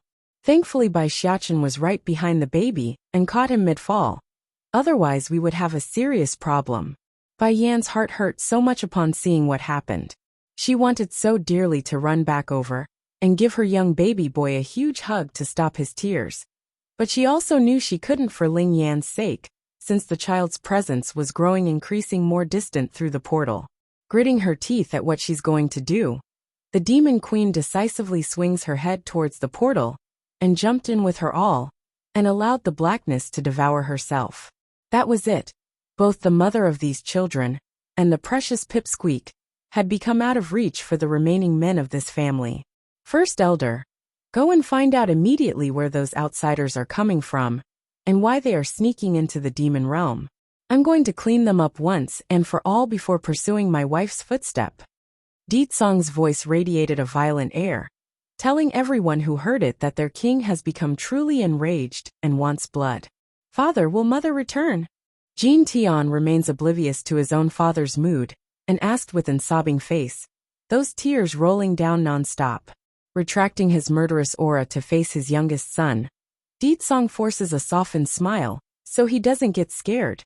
She will. Even if she doesn't come back, he'll go to her and follow instead. Then why didn't mother take me with her? Am I not good or not cute enough? Jin Tian continues to ask with a sorrowful voice. I can eat less if that's the reason. I promise to be good and obedient. Can you make mother and Ling Yin come back? I want them to come back. The little guy's poor voice truly was heart-wrenching for those present. It's no different from an orphan child asking where their parents were when in fact they had already passed away. How was one supposed to reply to such a question like that? Bai Xiaochen felt equally as pained as his little brother, so he immediately wrapped his arms around that tiny body to give him a sense of security. Jin Tian, Mother and Ling Yin will definitely return to us. You only need to wait a bit before Father finds a way. We shouldn't disturb everyone while they get to work, okay? I will be very good and wait for Mother to come back. I won't disturb Father too. Father, you must bring Mother back, okay? The little glutton sniffles his nose in a pitiful attempt to stop his snot from leaking. As long as Mother and Ling Yin returns, I will do whatever it takes. Reaching down to touch both of the boys' head to show how proud he was of them at staying strong, Ditsong's voice sounded resolute. Xiaochen, take care of your brother while I'm not around. Don't worry, Father. I will be sure to look after Jin Tian. I won't let anyone hurt him or Dragoni or Auntie or anyone else. In this moment, the little man's face showed the determination of a king, just like his old man right now. Ditsong did not say more since anything else would be pointless at this point. Glancing over the two boys and Dragoni, who's also flushed in the eye, but kept quiet throughout the ordeal, the man slowly turned away to leave his back to them. First Elder, summon the entire Demon Council. I want everyone to come see me right away. Also call the 4 sacred beasts as well. Heavenly Flame too. Yes, sire. First Elder complied by bowing his head, but anyone could hear the worry in his old voice. The outer domains are extremely dangerous, so it's no wonder the old man would worry. After all, his queen and princess had just fallen into a portal leading to such a place without any protection. With the order given, Ditsong quickly left with his minions for the main throne room, leaving only Di Xiaowan, sister, and the other family members standing around with troubled expressions. Why does this always happen? 1,000 years ago, those people came and killed sister-in-law, and now it's state teacher who died because of a new enemy. Worse is Ling Yin, my niece, is also dragged into the struggle. Why is everyone coming after us? The demon princess grows increasingly more grim as she murmured over the past events. We demons never hurt others for no reason, nor have we done anything to hurt those in the celestial realm out of malice. Why can't they just leave us alone? If only we weren't around to drag Big Brother down. With his strength, chasing after Ling Yin and sister-in-law wouldn't have been a problem just now. Why is it always us who are the deadweights when trouble comes? This thought pattern wasn't Di Xiaowan being pessimistic, rather it's partly the truth. Whenever a fight breaks out or a war ensues, it's always Ditsong who has to lead the way and fend off the strongest among the enemy's rank. As for they themselves, aside from cleaning the mess afterwards and dealing with the small fries, these demon elders and demon generals honestly didn't really do much otherwise. Auntie. It's then Bai Xiaochen noticed the oddity with his aunt and looked over. What he saw hurt the boy in earnest. Instead of the jolly demon princess from the past, Di Xiaowan gave off a suffocating air of depression as she curled into a clump. Xiaochen, why do those people always hurt us? She asks with sobbing tone. The demon princess really likes Bai Yen from the hearts down, all the way back 1,000 years ago. Sure, Di Xiaowan had lost her past memories at the beginning, but that didn't hinder this lass from liking the brilliant woman after their initial interaction. That's how much she favored this sister-in-law. And now, she's lost both state teacher and Bai Yen. She really doesn't want to lose anyone anymore. Auntie, the steambun knew he must do something and be the strong one in this family. They are bad people, and bad people don't need a reason to hurt others. They only care about their personal gains. I believe in mother and father. They've gone through so many ups and downs. They will overcome this hurdle as well. The outer domain is dangerous, but it can't stop my mother. You need to trust everyone. We will make those bad people pay for sure. Perhaps the speech had an effect and lightened the depressed princess's mood. Standing up, Di Xiaowan walked over and pulled the little glutton, who's also crying, into a tight hug. It's to save herself from spiraling into the darkness, but also to help the baby. Inside a dark cave, The scum who took Di Lingyan's first kiss smirked after sensing what has occurred. The pipsqueak seems to be gone now. From a small chuckle came a guffawing laugh of hysterical joy. As I expected, the bead I gave her allowed the girl to break into the void. This is only the first step. What's to come and what happens will be up to them. After getting that supposed treasure, he never did find out its purpose. Instead, he got hunted down like a dog by millions of foes. In the end, his fate left him in this state, chained like an animal to this cave and unable to leave. Heavenly Flame 3. However, when the time comes where he could finally get out of here, he would go to her and get the bead back in person. Little girl, I hope you and your parents won't let me down. If the bead is lost, maybe I'll actually eat you. The man licked his lower lips like he's relishing at the imaginary scene in his mind, thus giving off a seductive charm akin to a succubus. Flame Domain. Above a mountain range, a man stands tall with his hands held behind his back, those eyes unusually sharp when staring off into the distant scenery. If Bai Yan was here, she should undoubtedly recognize who this individual was right away, for he's an old acquaintance of hers. Monarch. It's then a man that looks to be a guard here came up and cusped his hands in respect. The other domains have sent their representatives for an audience. The man's brow faintly furrowed up as he spoke with the abnormally cold voice. No. That simple reply left no room for wiggle, thus causing the man to appear troubled. Then about Miss Gu? The guard hesitated but spoke anyways. Miss Gu have been waiting in the Monarch Manor. What should we? Let her wait. In this world, there are no other woman that could make him move, aside from one. But now he could no longer meet her. Until he vanquishes all those who opposes himself, he's determined to not appear before the love of his life again. Perhaps it's the memory of his wife resurfacing again. The cold frosted man suddenly formed a kind and gentle smile that astonished the guard standing in the rear.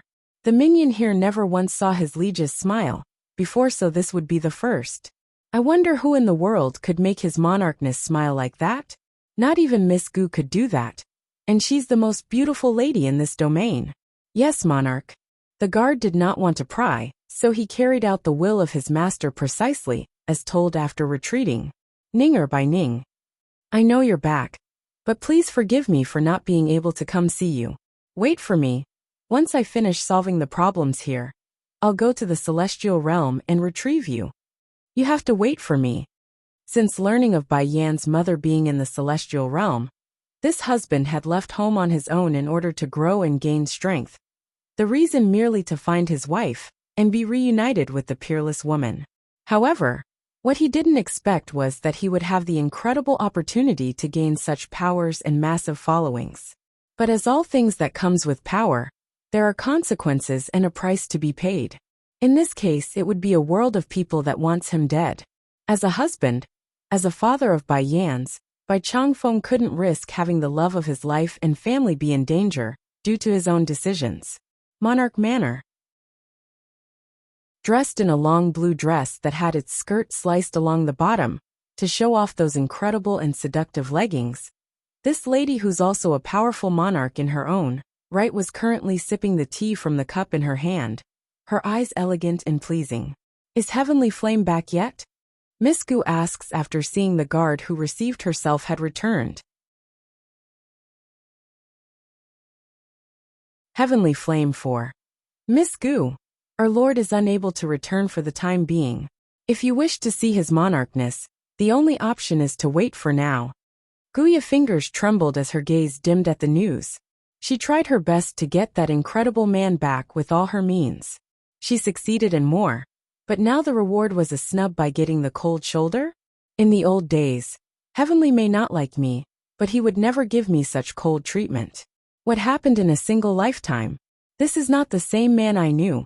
Inhaling a deep breath to gather her composure, Guya forces her usual elegant smile. Since Heavenly is busy, then I will take my leave for now. I'll come back at another time.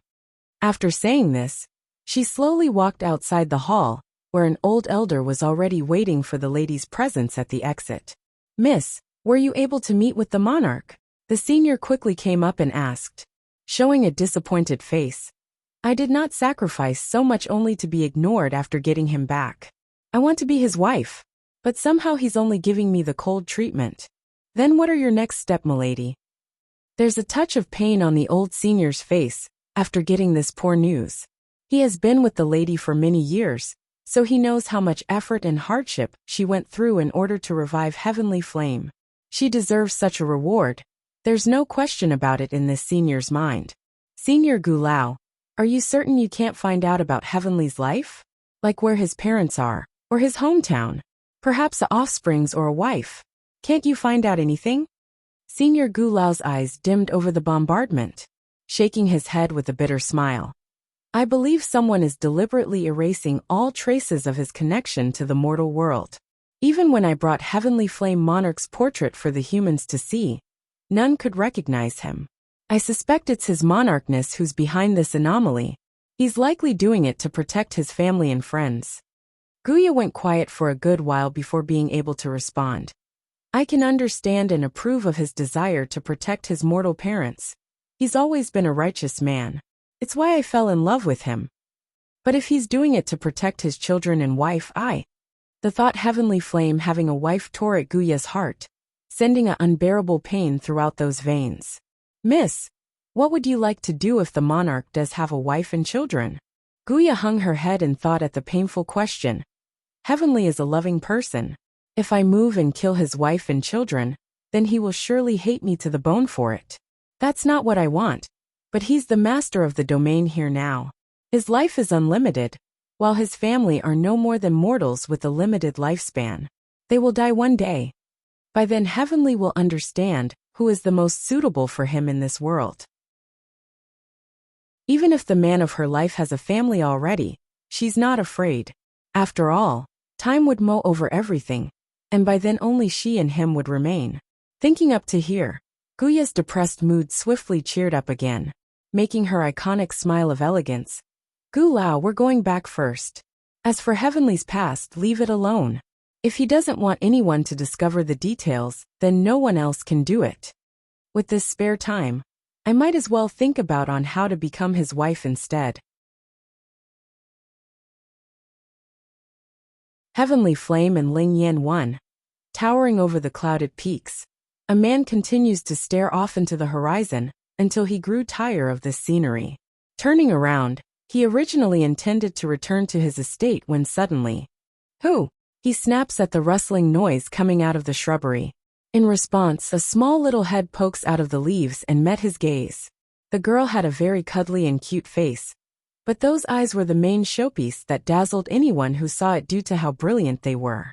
Where is this place? Where's my mother? The pipsqueak rubs her eyes in a drowsy manner, as if she didn't wake up properly yet. Towards this unexpected child, Heavenly got a strange aching fondness to her akin to his own grandson by Xiachen. The boy has always been cuddly and cute, similar to that of a steam bun. Only this baby here had more of a pink fluff to it. Little girl, I did not see your mother here. Did you get separated from her?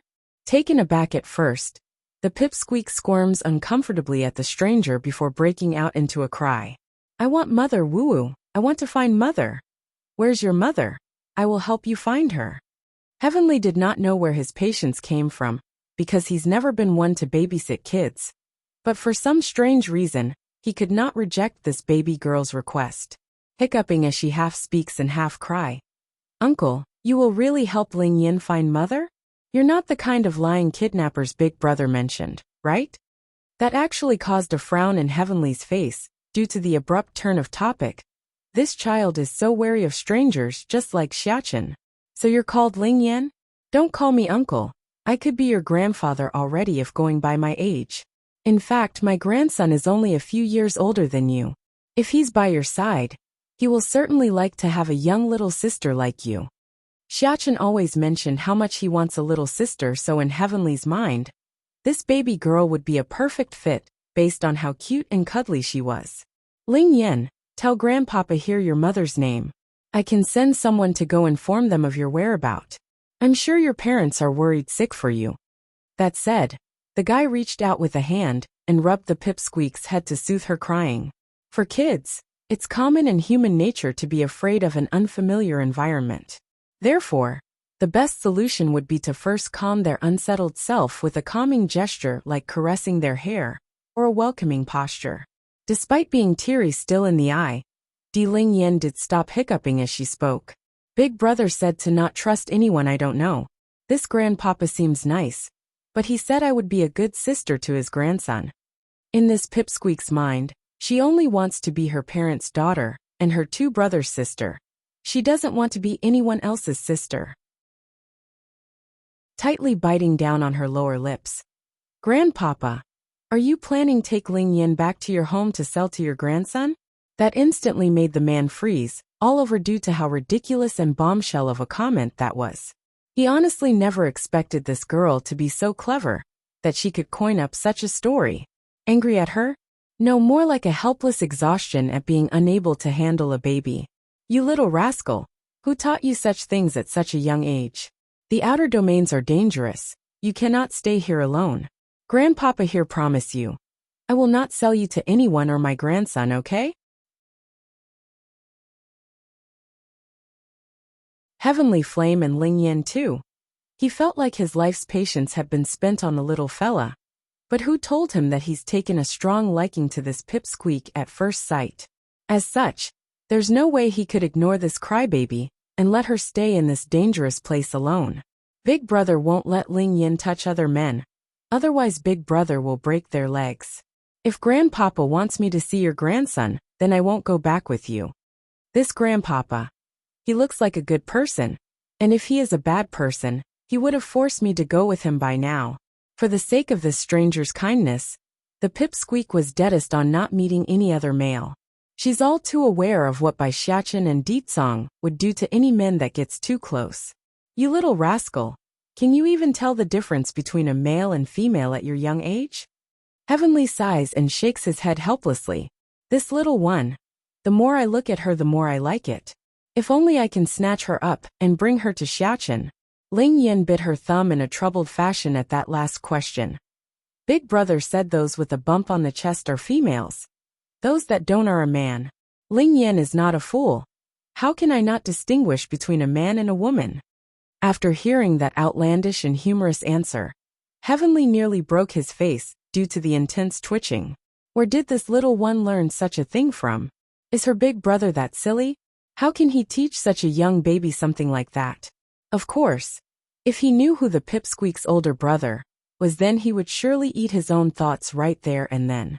Ling Yin, can you tell me where your house is now? What's your mother's name?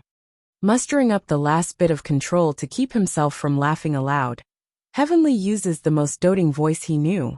Initially Ling Yin wanted to say Bai Yin and the demon realm as her reply, but those words stopped right at the tip of her tongue after recalling something. Specifically, it's Di Xiao Wan and state teacher's tragedy. That kind state teacher was killed by people from the outer domains. What if those enemies were here and learned of her identity?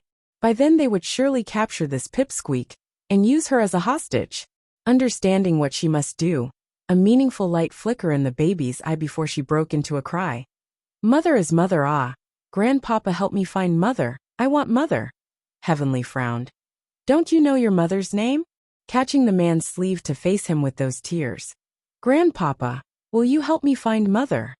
The guy sighed even harder at what this meant. He suspects the baby doesn't even know her own mother's name, due to how young she was. That leads to a much more difficult task of finding the family members. Then Ling Yin, do you know where your home is? Grandpapa can send you back that way.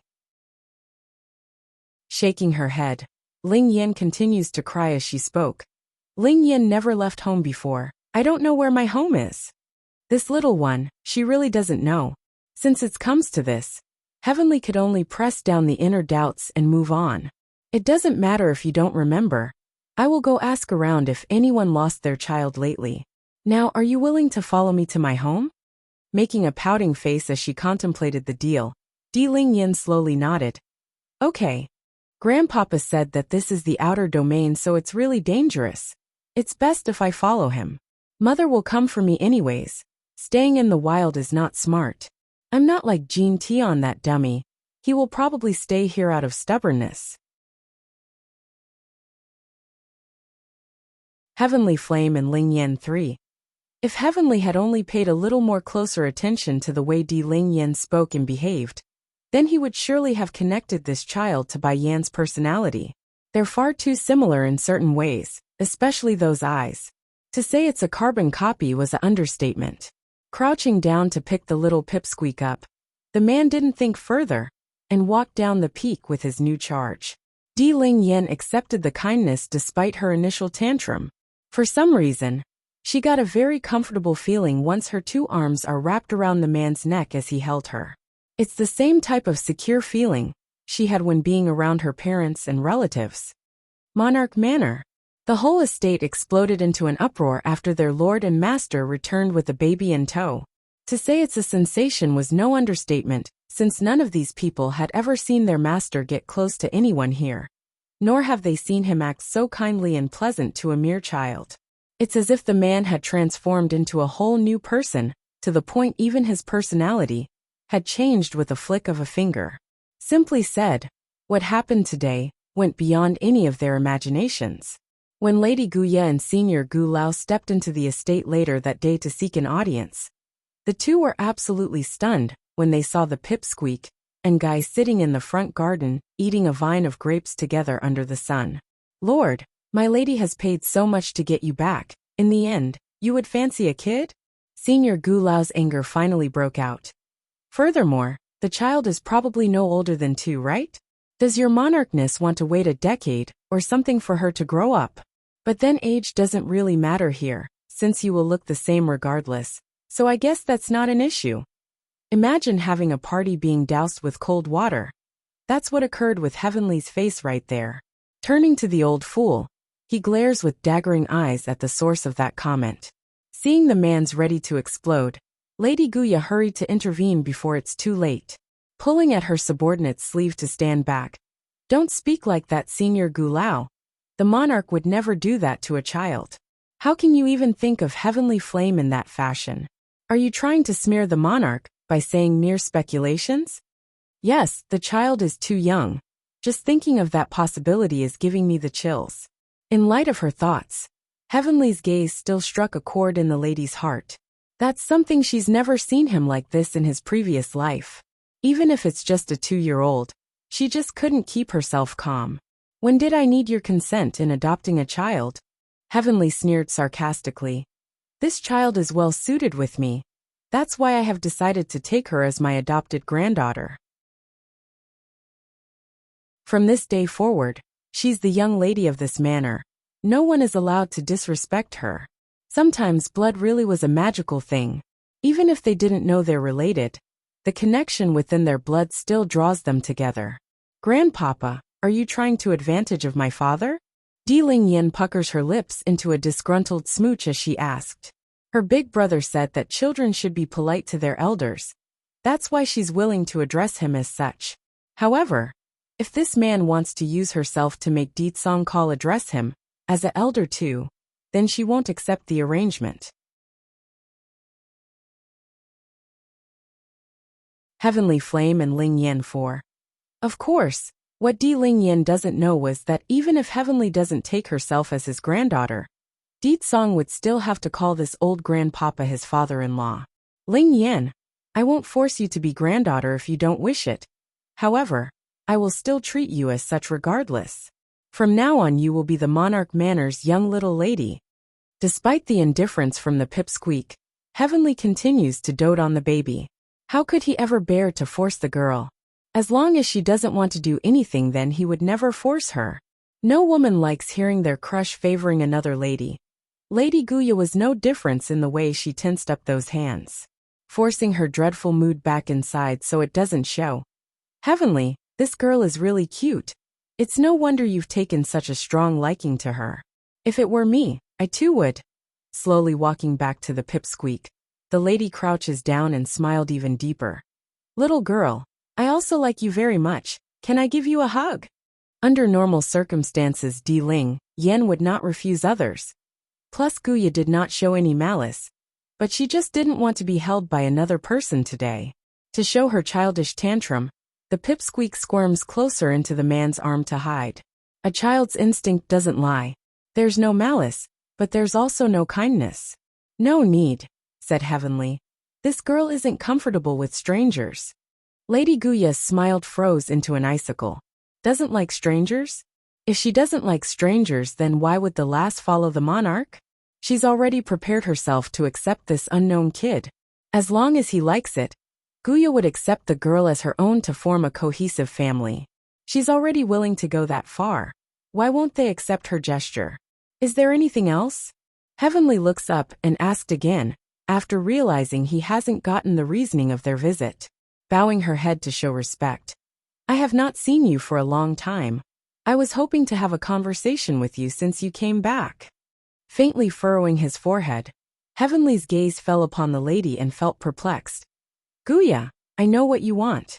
I am forever grateful that you helped me. I am also willing to use anything to repay you for this debt. But I cannot offer myself. Do you understand? In this life, only Bai Ning could stand beside himself. His heart has no room left for any other woman. Even if this Guya waited centuries for himself, he could not go against what's inside. That hard and direct refusal hurts. Guya knew being rejected like this wasn't some far-off idea. But to experience it still hurts. I see. She smiles in the saddest fashion she knew how. But I won't give up. Gu Lao, let's take our leave then. We mustn't disturb the monarch's rest. Giving one final glance at the pipsqueak hiding in the love of her life's arm, the lady turns and headed for the exit. Senior Gu Lao resented this. He wanted to defend his lady and fight on her behalf. But what could he do? He's no match for this man who disappointed the lady's feeling. After the two figures left, Di Lingyan finally loosened her grip to look up at the man with curiosity. Grandpapa, is your name Heavenly? Smiling as he gave the pipsqueak a gentle rub on the head. That name was from a long time ago. Now I have a new name. It's Wen Yin Feng.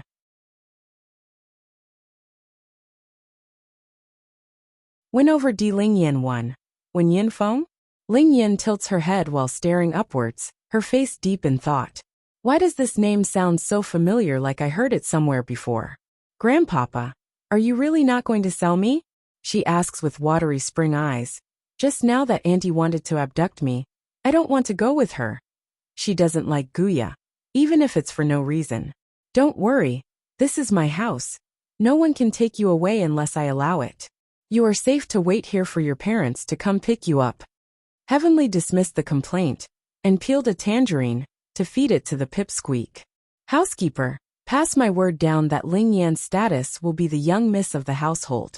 Anyone who dares to disrespect her will be expelled from the estate. My home does not allow those who doesn't know their place and ignore my command. The overbearing voice stunned the old butler-looking senior that's been attending to the pair on one side. He always thought that the monarch only said those things in order to keep Lady Guya from expecting something. Now it seems the truth was far from that assumption. Respectfully arching his fist. Yes, monarch.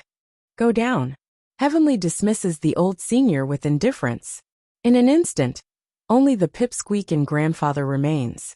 Ling Yan, you love to eat so much. If my daughter were to be around, then she would surely make some very delicious food for you. I'm sure you will like it too. The image of his own daughter once again resurfaces in the man's mind, causing him to evoke a touching smile of warmth due to how proud he was of her. In this life, the ones he owed the most would be his wife Bai Ning and his daughter Bai Yen. He couldn't be there when his wife gave birth, nor could he watch over that child as she suffered in that Bai house. And now, he couldn't even be there with his family, due to all the enemies here in the outer domain. If he were to ever make it back to the mortal world and reunite with them, he must work fast and hard to remove all the obstacles standing in his way, lest danger befalls his loved ones. Really, Di Ling Yan's eyes glittered with stars. Is it comparable to my mother's cooking? Heavenly nearly couldn't hold himself together, and broke out laughing over that comment. He would of course think Bai Yan's cooking would be better. After all, the lady's his daughter. But for a little baby like this, there's no way he could say it aloud, and only kept silent. You will be able to taste her cooking once the opportunity comes. It's just that I don't know when I'll be able to see her again. He shakes his head helplessly. Born with higher intellect, the baby senses the damped mood, so she decides to remedy it. Grandpapa's daughter is not around. Win over Di Lingyan too. She is not with me because I am afraid danger will befall her, nor am I able to go look for her. After all, there are too many enemies aiming for Grandpa's head. Heavenly sighs heavily. Humph, I think it's just Grandpapa being selfish. If I were your daughter, I would rather be by your side no matter the danger. If my parents are danger, I too will want to be with them to face the foe. And if they leave me behind, then Ling Yin will be very angry. Raising her little head, Di Ling Yin puffs up her cheeks to make a very unhappy pout. Sadly, the attempt only made her all the more adorable and cuter. There's good reasoning for the baby to think this way. She had been cheated away by her grandmother before, and although it was for her own safety, she would have preferred to face the danger together than to survive in this world all alone. She doesn't want to survive while everyone dies. Heavenly's finger trembled after hearing those words, causing him to squeeze tighter. Is that so? Before he's still confused on whether he's done the right thing or not by pushing his family away. But now he's starting to doubt his own decision. After all, did he ever ask for their opinion first? The answer would be no, he did not. Suddenly, the guy bursts out laughing, the cheery and happy kind, and not the depressed and heavy one he's been showing to those around. I've lived for so many years, and in the end, I had to have a child to remind me what's important. Brushing the child's hair with a faint smile. Ling Yan, Grandpapa is really too selfish here. I never asked for their view on the matter and made the decision on their behalf. Now, even if I want to bring them over, I can't. I can't see them again. They are probably looking all over the world for me. My wife Ninger is so gentle, and my daughter Yin Yan is also a heavy and emotional person. If they know that I am facing off against so many people, then they will surely come to me to resist them. But what did I do? I cowardly told myself it's for their sake and hid away. Now Ninger and Yin Yan must be thinking the same way. Even in the face of life and death, they will want to spend time with me. The seal he set that year not only sealed the other domains, it also forbade himself from returning to the human world after the establishment of this domain. Otherwise, why else would he be so careful about letting his foes know about his family? He's afraid they would target them in the human world, where he himself couldn't go. Can't Grandpapa just go see your daughter? Di Ling Yin turned looks up and bit her finger. It's not that I can't, but to leave means I will have to lift the seal. The people from the other domains will be able to leave as well. By then it will cause endless strife across all the worlds. I don't know if I can resist them on my own, by then if they combine their forces. He's regained part of his strength, but without the full power at his wield, confronting everyone at once would be impossible. Di Ling Yin hung her head at that information. If that's the case, then there's really no other way. Ling Yan, I was able to understand a lot of things thanks to you today. And if I could leave the domain on my own somehow, without lifting the seal, then I will definitely go meet my wife and daughter. Grandpapa, I believe you'll see them again, I'm sure of it. Di Ling Yin raises her fists to wave it around to show it's possible, which brought another wave of laughter to the man's heart. Win over Di Ling Yin 3. This hearty laugh spread across the monarch's manor, reaching into the ears of all those who occupied it, and those who hadn't quite left the estate yet.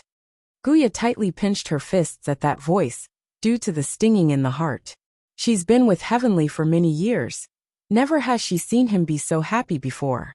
Miss, Senior Gu Lao sounded worried after noticing the drop of tear forming on the lady's eye. You in fact don't need to worry about that baby girl. The monarch won't touch her for at least a decade. She's not a threat to you. Guya didn't feel any better from those consoling attempts. Instead she heavily bit her pale lip, and stared behind at the courtyard where the laughter continued to echo out. Angrier in the face than the last, since the senior could tell how pained the lady was. But who could have guessed the baby would be so good at attracting the opposite sex despite being so young? It really begs to wonder the sort of parent she has to be able to teach her such trickery. Gu Lao. Guya's expression got serious and stern. Don't mention such things again, remember that. The girl is only 2 years old. How do you expect her to know what she's doing? The reason she's getting so much attention is because Heavenly dotes on children. That's all, nothing more. So what if she's only 2 years old? Miss. Although a baby is a blank white sheet of paper, but that doesn't mean their parents are as innocent. In this world, there are plenty of parents who would incite their child to go after people of high stature. It's not impossible that the girl back inside is here under her parents' instruction. Senior Gu Lao huffs a grunt. Milady is too simple-minded. This child is obviously getting close to the monarch under someone's instruction. Guya did not add to that, and kept quiet from there. Even if she does not believe in a 2-year-old child being capable of seduction and foxy ways. But the monarch's love for a child still stung greatly. Miss, the senior suddenly made a neck-slicing gesture. Do you want me to solve the problem? Instead of being elated, Guya's complexion instantly changed for the worse and lashed out with a scold. Gu Lao, no matter what, I am not going to kill a child just because I feel insecure. What if Heavenly finds out? He will sure be very sad afterwards. She just wants him to be with herself. Never did it cross her mind to hurt a child for that. Besides, what can a baby do? Guya doesn't even consider Di Ling Yen as a rival. Senior Gu Lao's frown only deepened. Milady is too soft inside. If it were me, I would have removed them right from the start if they posed even the slightest threat. However, it's also the lady's character that she could stay beside the monarch's side for so long. If it were anyone else, they would have long been swept out the door. Gu Lao. Guya saw the old man didn't recede his murderous thoughts, so she got even harsher in the voice. I said I do not want to move against a baby girl. Do you not understand? She is not my opponent. If you move against her and is discovered, I won't be able to save you from the monarch's wrath. The woman here followed the monarch for many years and helped him regain his strength. But that doesn't mean she could do whatever she wants. No one knows the monarch's temper better than her. And if she annoys him, he won't hold back just because of their old relationship. By then, no pleading would save Gu Lao, hanging his head low as he complied in respectful tone. Miss, I understand. Win over Di Ling Yan for. Understanding was one thing. But he still doesn't want to let anyone take away his lady's man. Since she won't do it, Senior Gu Lao felt determined to do it on her behalf. After all, his life was saved by Guya. This would be his way of returning the debt, so she could live a happy life. It's good that you understand. Guya did not see the old senior's flickering eye, so her heart gradually calmed down. Faintly smiling. The matter between me and the monarch is between the two of us. You don't need to get involved. I have my own ways of becoming his wife. Yes, milady. If the lady has such ways, then they would have long been married. Why wait until now? So this time, it must be up to me to get rid of the opponent for the miss. To the north of the heavenly domain lies a desert where the scorching sun burned brilliantly, while also being poisonous to any creature unfortunate to make this terrain home. As it so happens, Bai Yin was one of the unfortunate creatures to be trekking through this sandy landscape comprised of hilly dunes and scraping pits. Exhausted after walking for so long, she leans in against the dried fibrous body of a dead tree to gain some shade. Ling Yin should be up ahead if I continue to go straight. Ever since she broke through to the higher level of the celestial rank, she's been able to locate those she knew through their energy signatures. In this case, Bai Yan's using a tracking spell that shoots a beam of light in the general direction of her target, as long as she's able to provide a wisp of their life force. Unfortunately, this method does have a flaw, and that was she's unable to discern the distance. In these days, the poor desperate mother's been walking non-stop without a proper rest since her arrival in the outer domains. Ling Yan, wait for mother, I will be there soon. Murmuring this to push herself, the woman drags the aching body up with sweat dripping down the forehead. Ling Yan is not Xiachen. She's only a 2-year-old at heart, and a timid girl at that. She won't be able to handle being by herself for so many days in the wilderness. Even if I don't take a break, I must find her as fast as possible. Compared with the anxiety of the poor woman though, Di Ling Yan on the other hand was enjoying the good life at the Monarch Manor by eating well and sleeping well. Aside from missing Bai Yin, there's nothing the baby lacked. After all, the pipsqueak wholeheartedly believes her mother would come, It's just a matter of when, so she's not worried. Fortunately, because of Hiveli's order, none in the manor dared to upset the baby. Compounded by the fact that she has a super sweet mouth, no attendant or maid even thought about hurting Di Lingyan, and grew especially fond of her. Now this troubled those who wished harm on the pipsqueak, of course. Senior Gulao's been keeping track of the pipsqueak's every movement. Unless the child comes out of her own volition, the old elder won't have an opportunity to make a move. As for Guya, the lady herself, she's been ignoring her subordinate's advice and continued to visit Heavenly's home, all for the sole reason of trying to cuddle up to the baby.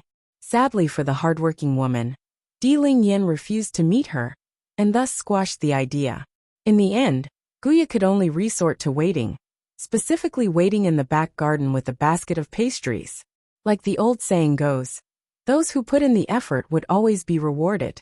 After many days of this fruitless attempts, Guya finally got the opportunity to meet the baby on this sunny afternoon. Lighting up in the eye, she gracefully strode towards the pipsqueak who has come into view. "Is that you, child?" Di Lingyan also saw who was coming over. Wrinkling her temple at this, she's obviously very unhappy at the interruption.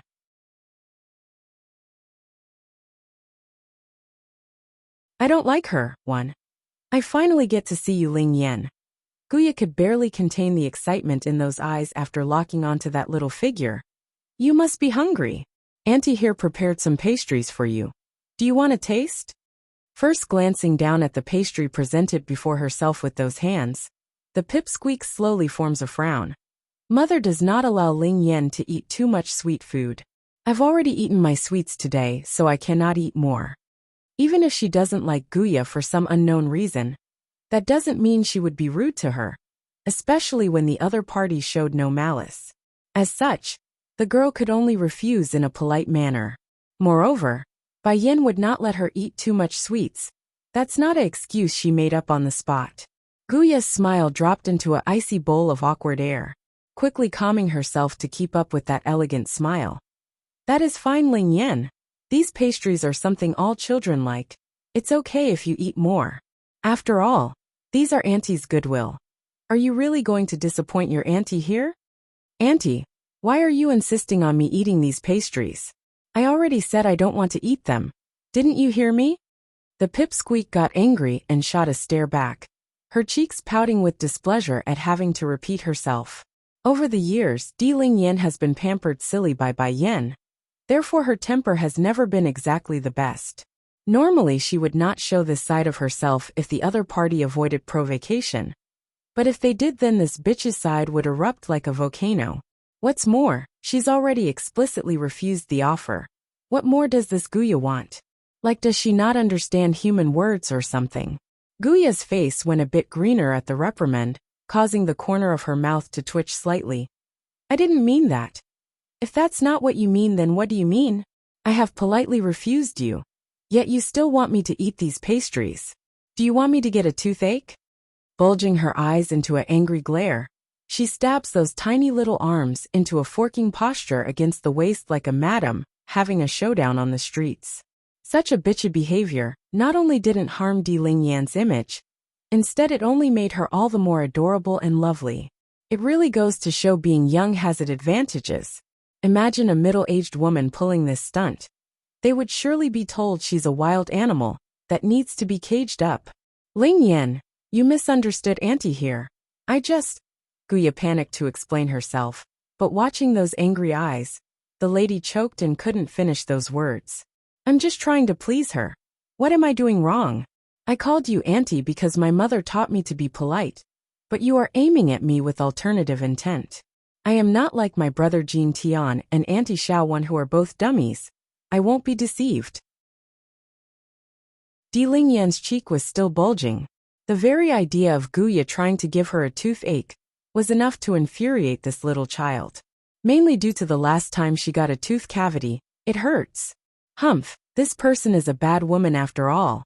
I should have listened to my guts from the very start. Of course, if the situation were to be replaced with Jean Tian, that little glutton, the boy would have snatched the pastries up and toddled away with Guya from the get-go. He might have even helped the woman count the money afterwards from being sold too. Ling Yan.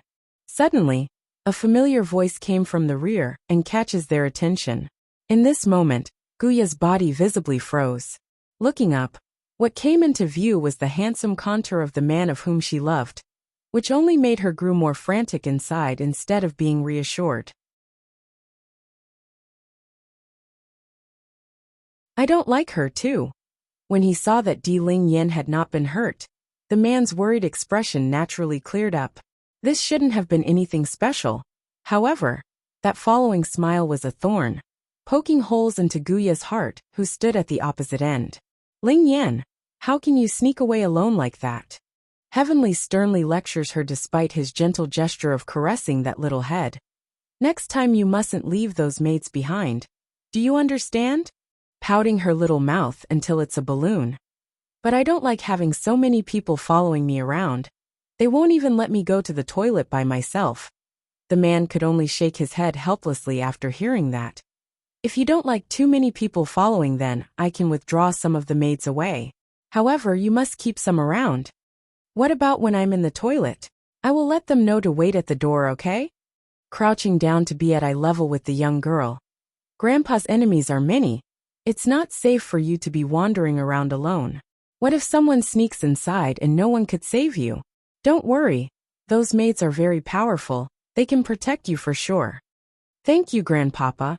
Throwing herself at the man's leg, she hugs him wholeheartedly while smiling brightly, which instantly brought joy to the old grandfather. Guya, why are you here? When Heavenly finally stood back up and looked around, he was immediately alarmed to discover the woman standing across from them. Guya felt especially sad and bitter inside over that question. Am I that insignificant in his eye that he only now noticed me? I can't even be compared to a 2-year-old child. Monarch, I'm here to see Ling Yan. She's so cute, I like her very much. Guya's gaze then fell upon the little pipsqueak, who immediately squirmed away into the man's arm. Wrinkling her little nose, Ling Yan grew especially unhappy at the outreached hand from the lady. You lie. If you like me, then why do you want me to eat those pastries? I refused once already, yet you kept insisting I accept it.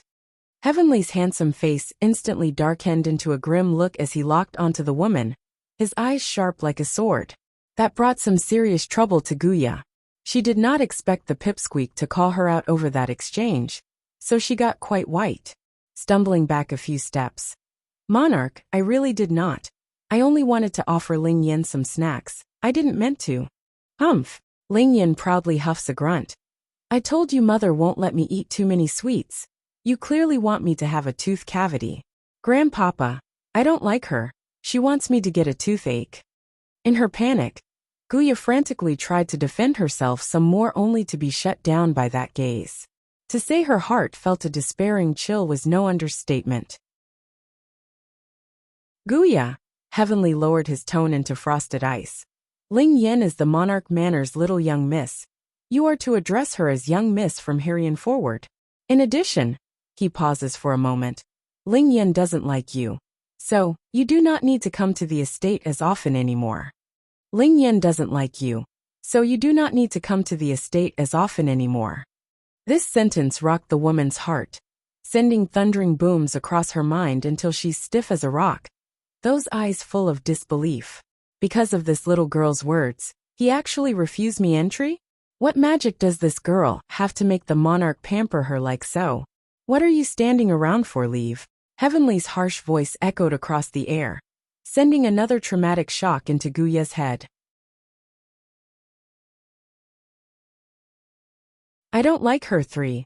Biting her lips in frustration, Guya wanted to stay but relented after seeing there's no room for argument. Turning, she resentfully turned for the exit with tears dripping down those cheeks. Ling Yan, tell Grandpa here why you don't like Guya. Did she do something to you? Although he doesn't like Guya all that much either, but the girl's only a baby. It doesn't make that much sense unless there's a reason. Something must have happened, and he needs to find out why. Biting her finger, the pipsqueak tilts her head at the man. Because she doesn't like me either. If she doesn't like me, then why should I like her? Taken aback, he presses for clarification. Guya doesn't like you? How are you able to tell? Mother said a person's eye doesn't lie. She may be smiling at me with her mouth, but her eyes didn't smile. That means she's not genuine. No matter it be my father, mother, my brothers, or those subordinates of theirs, they would all smile at me with their eyes when they see me. Like you, Grandpapa. You are also smiling with your eyes when you look at me. Heavenly became lost for words there. He didn't expect this milky tiny little pipsqueak to be so sensitive and aware of those around herself. Grandpapa, did you not notice it? That auntie is not being honest with me. She doesn't like me like she says, and whenever my big brother wants to scheme against someone, he too would make the same look in that auntie's eye. She's probably planning something. Unfortunately for this auntie, her skill is too weak and failed to scheme against me. She probably can only trick dummy Jean Tion and Auntie Xiaowan. You, Heavenly suddenly chuckled profusely. So young and already so intelligent. Just looking at you reminds me of my own grandson. I feel like we must let you meet him one day. You are both so smart, you are bound to get along. No. Di Ling Yin rejects the idea in a spoiled note, shaking her head stubbornly. Why? Heavenly asked curiously, musing over the question as she bit her nail. Because Ling Yin is lovely and clever. What if the little brother sees me and wants to abduct me? Father and my brothers will rush over and break his leg if they find out. In saying this, her expression got all serious like she's looking out for this grandfather. Naturally, this brought another huge laugh to Heavenly's face. This little girl. She's even as narcissistic as Xiaochen when it comes to these things. Oh, the more I look at her, the more I like it. So your father and brothers intend to keep you from mingling with men for the rest of your life? Nodding. Yes, they don't allow any of the other big brothers near me. What a joke. Heavenly makes an angry pump of the fist towards the sky like he's outraged. How can they stop you from finding true love? Although you are young now, but in the future you will inevitably meet the right man. Do they intend to drive the guy away with a rod or something? This won't do. I'm going to have a word with your father and brothers once they come. They cannot limit your freedom. Now the guy's desire to abduct this child home grew by leaps and bounds. No matter what, I must introduce her to my grandson. They will definitely get along just fine. Also her father and brothers, they need a proper educating to behave this way. I don't like her for. Moreover, even if Ling Yin can't go back to her own home, he mustn't let others hinder her happiness. Do they really intend to break apart a pair of lovebirds or something? Heavenly furrowed his brow as he mused over the problem. Of course, if he had known Di Ling Yan was Bai Yan's daughter, then the guy would never think that way. Instead, he would firmly join in on the camp of Di Tsang and Bai Xiaochen, who wants to break the leg of any filthy stinking boy who dares to lay eye on this precious gem of their family. The pipsqueak didn't understand what the grandfather was thinking, so she uttered an honest reply. I will listen to what father and brother tells me. Regardless of what happens in the future, she has the protection of her father and 2 brothers. She doesn't need any other little brother. Ling Yan, you are young still right now, so I won't say much or try to change your mind. However, after you grow old enough and meet the man that you favor, do not cower away and chase after him. Otherwise you will regret it. Grandpapa, how do I know if I favor a man? The pipsqueak tilts her head as she asked. Is it a person that one likes? If that's the case, I like father and my brothers a lot too. Do they count as men that I favor? Heavenly got all quiet as he contemplated the right words to a baby girl. A man that you favor is a person of the opposite sex that aren't blood related to you. He should make you want to marry him and become one family. Oh, Ling Yin understands then. If I ever meet such a man like that, then I won't give up. I won't regret. The pipsqueak gets all serious in the face. Some years later, the little pipsqueak really did meet the man of her life. As a result, she stubbornly pursued the relationship despite all objections, thus causing Heavenly to cry and weep in tears. Talk about eating his own words. That's the perfect description of what's transpiring. Oh right, Ling Yan, do you remember your parents' name, or where they live? Heavenly suddenly asks while making a troubled expression. I've asked around and could not figure out any family that's missing their child. Smiling brilliantly, No need, grandpapa, my mother will come to me soon. Heavenly shot an incredulous look at the lass. And how did you determine that? Because I can feel it. Mother will come soon. I'm going to wait here for her. She will come to me soon. Animals have a much higher sense of smell than humans.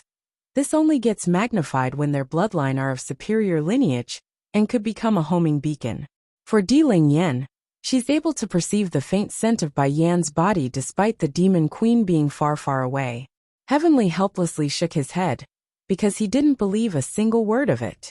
In his view, the baby must be having illusions due to missing her mother way too much. I'll have the maids come to you later, and you mustn't leave them behind anymore, or I'm afraid some people will take that opportunity to hurt you. I understand, I won't do it anymore. Ling Yan obediently nods her little head. That's good. Rubbing the child's hair before releasing her from his arms, Heavenly felt much better inside knowing he's got that promise. Grandpa has other things to deal with for now. You go play. Also, go ahead and stay away from Guya if you don't feel secure around her.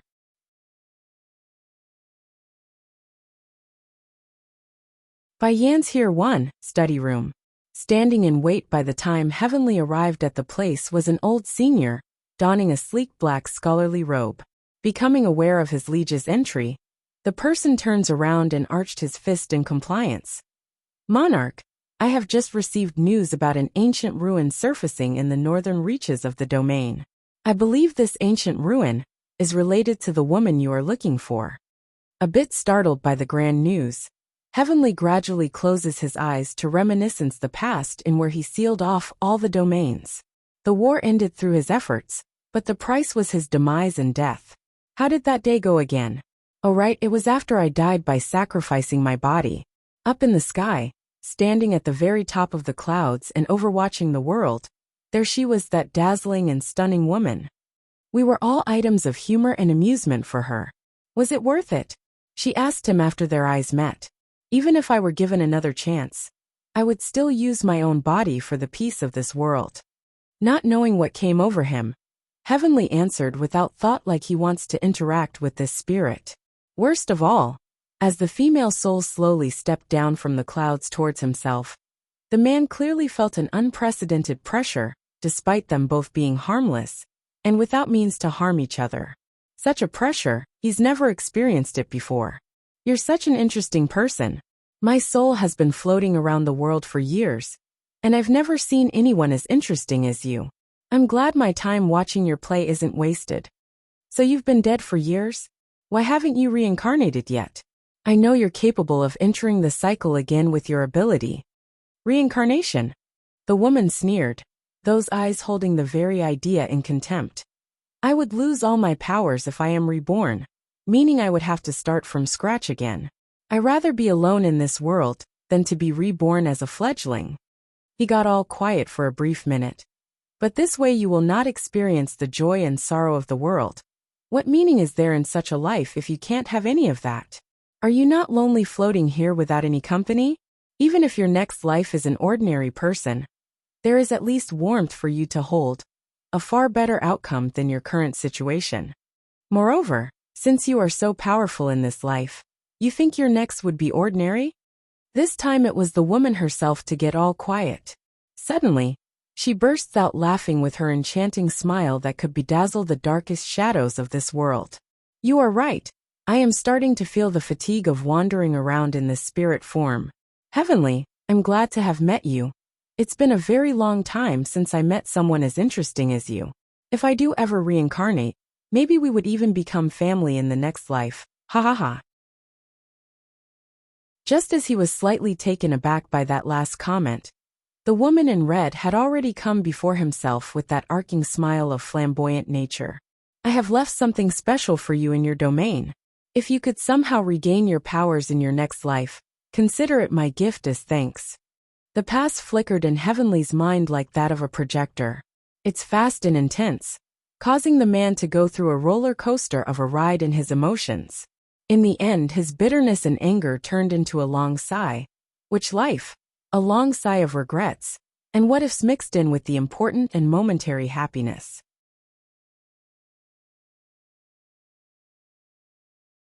Bai Yan's here too. In that ancient ruin, there should be something she left me. Fifth Elder, you accompany me to the ruins. In addition, let Second Elder take over the job of watching over Ling Yan. Fifth Elder Chiao Ying appears startled at first, but quickly recovered enough to nod. Yes, Monarch. After dropping this, the old senior went ahead to make the arrangements for personnels and the order to the Second Elder. Unlike in other places where men held most of the high positions on these elder councils, the Second Elder in Heavenly Manor was in fact a woman. Although she's of several hundred years by this age, the youthful contour of this lady did not escape her grasp, thus leaving her outer appearance quite seductive to the less informed. Similarly for the female gender, cute little girls are easier to be liked. Such would be the reason for Heavenly's choice of picking the Second Elder. When everything was arranged, the grandfather did not say his goodbye to the pipsqueak. Instead he left quietly without warning. He's not going far or long anyways. There's no point in giving this info to an inexperienced baby, who might decide to throw a tantrum and tag along. By then things really would get heated and troublesome. Perhaps by coincidence or just pure fate. Bai Yan, who's been tracking her daughter's energy signature, soon arrived outside the estate. She's tried, very tired in fact with sweat causing her dress to stick to that fine figure and shiny skin. She's nevertheless as stunning as ever. In fact, her beauty merely shifted to a more mellow form instead of the dominating and strong heroine type she portrayed to the public. Halt!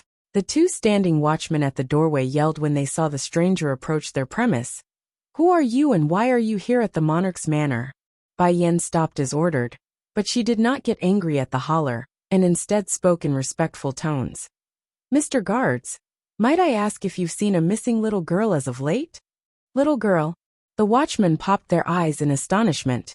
Some time ago their lord and liege did bring a little girl back to the manor, but the story was that she's the young miss of the estate. Now this unknown woman had come asking for details about her? Could it be? The one you're looking for is... One of the watchmen attempts to ask for more details when an unwelcoming voice interrupted their conversation. I believe you're looking in the wrong place. We do not have the person like you described in the monarch manor. Furrowing her brow, Bai Yan turns around to let her gaze fall upon the dainty figure that's coming over. The opposing woman wore a long dress like her own, but in the light blue color. Though she's not as dazzling as Bai Yan, this person does have an enchanting air in the way she sways those hips. It could drive any man crazy for her if she simply revealed some more of that skin by loosening the dress somewhat. Once again, the watchmen at the door were stunned.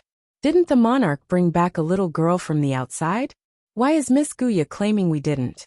They wanted to refute the denial and answer honestly, but this was Guya they were going up against.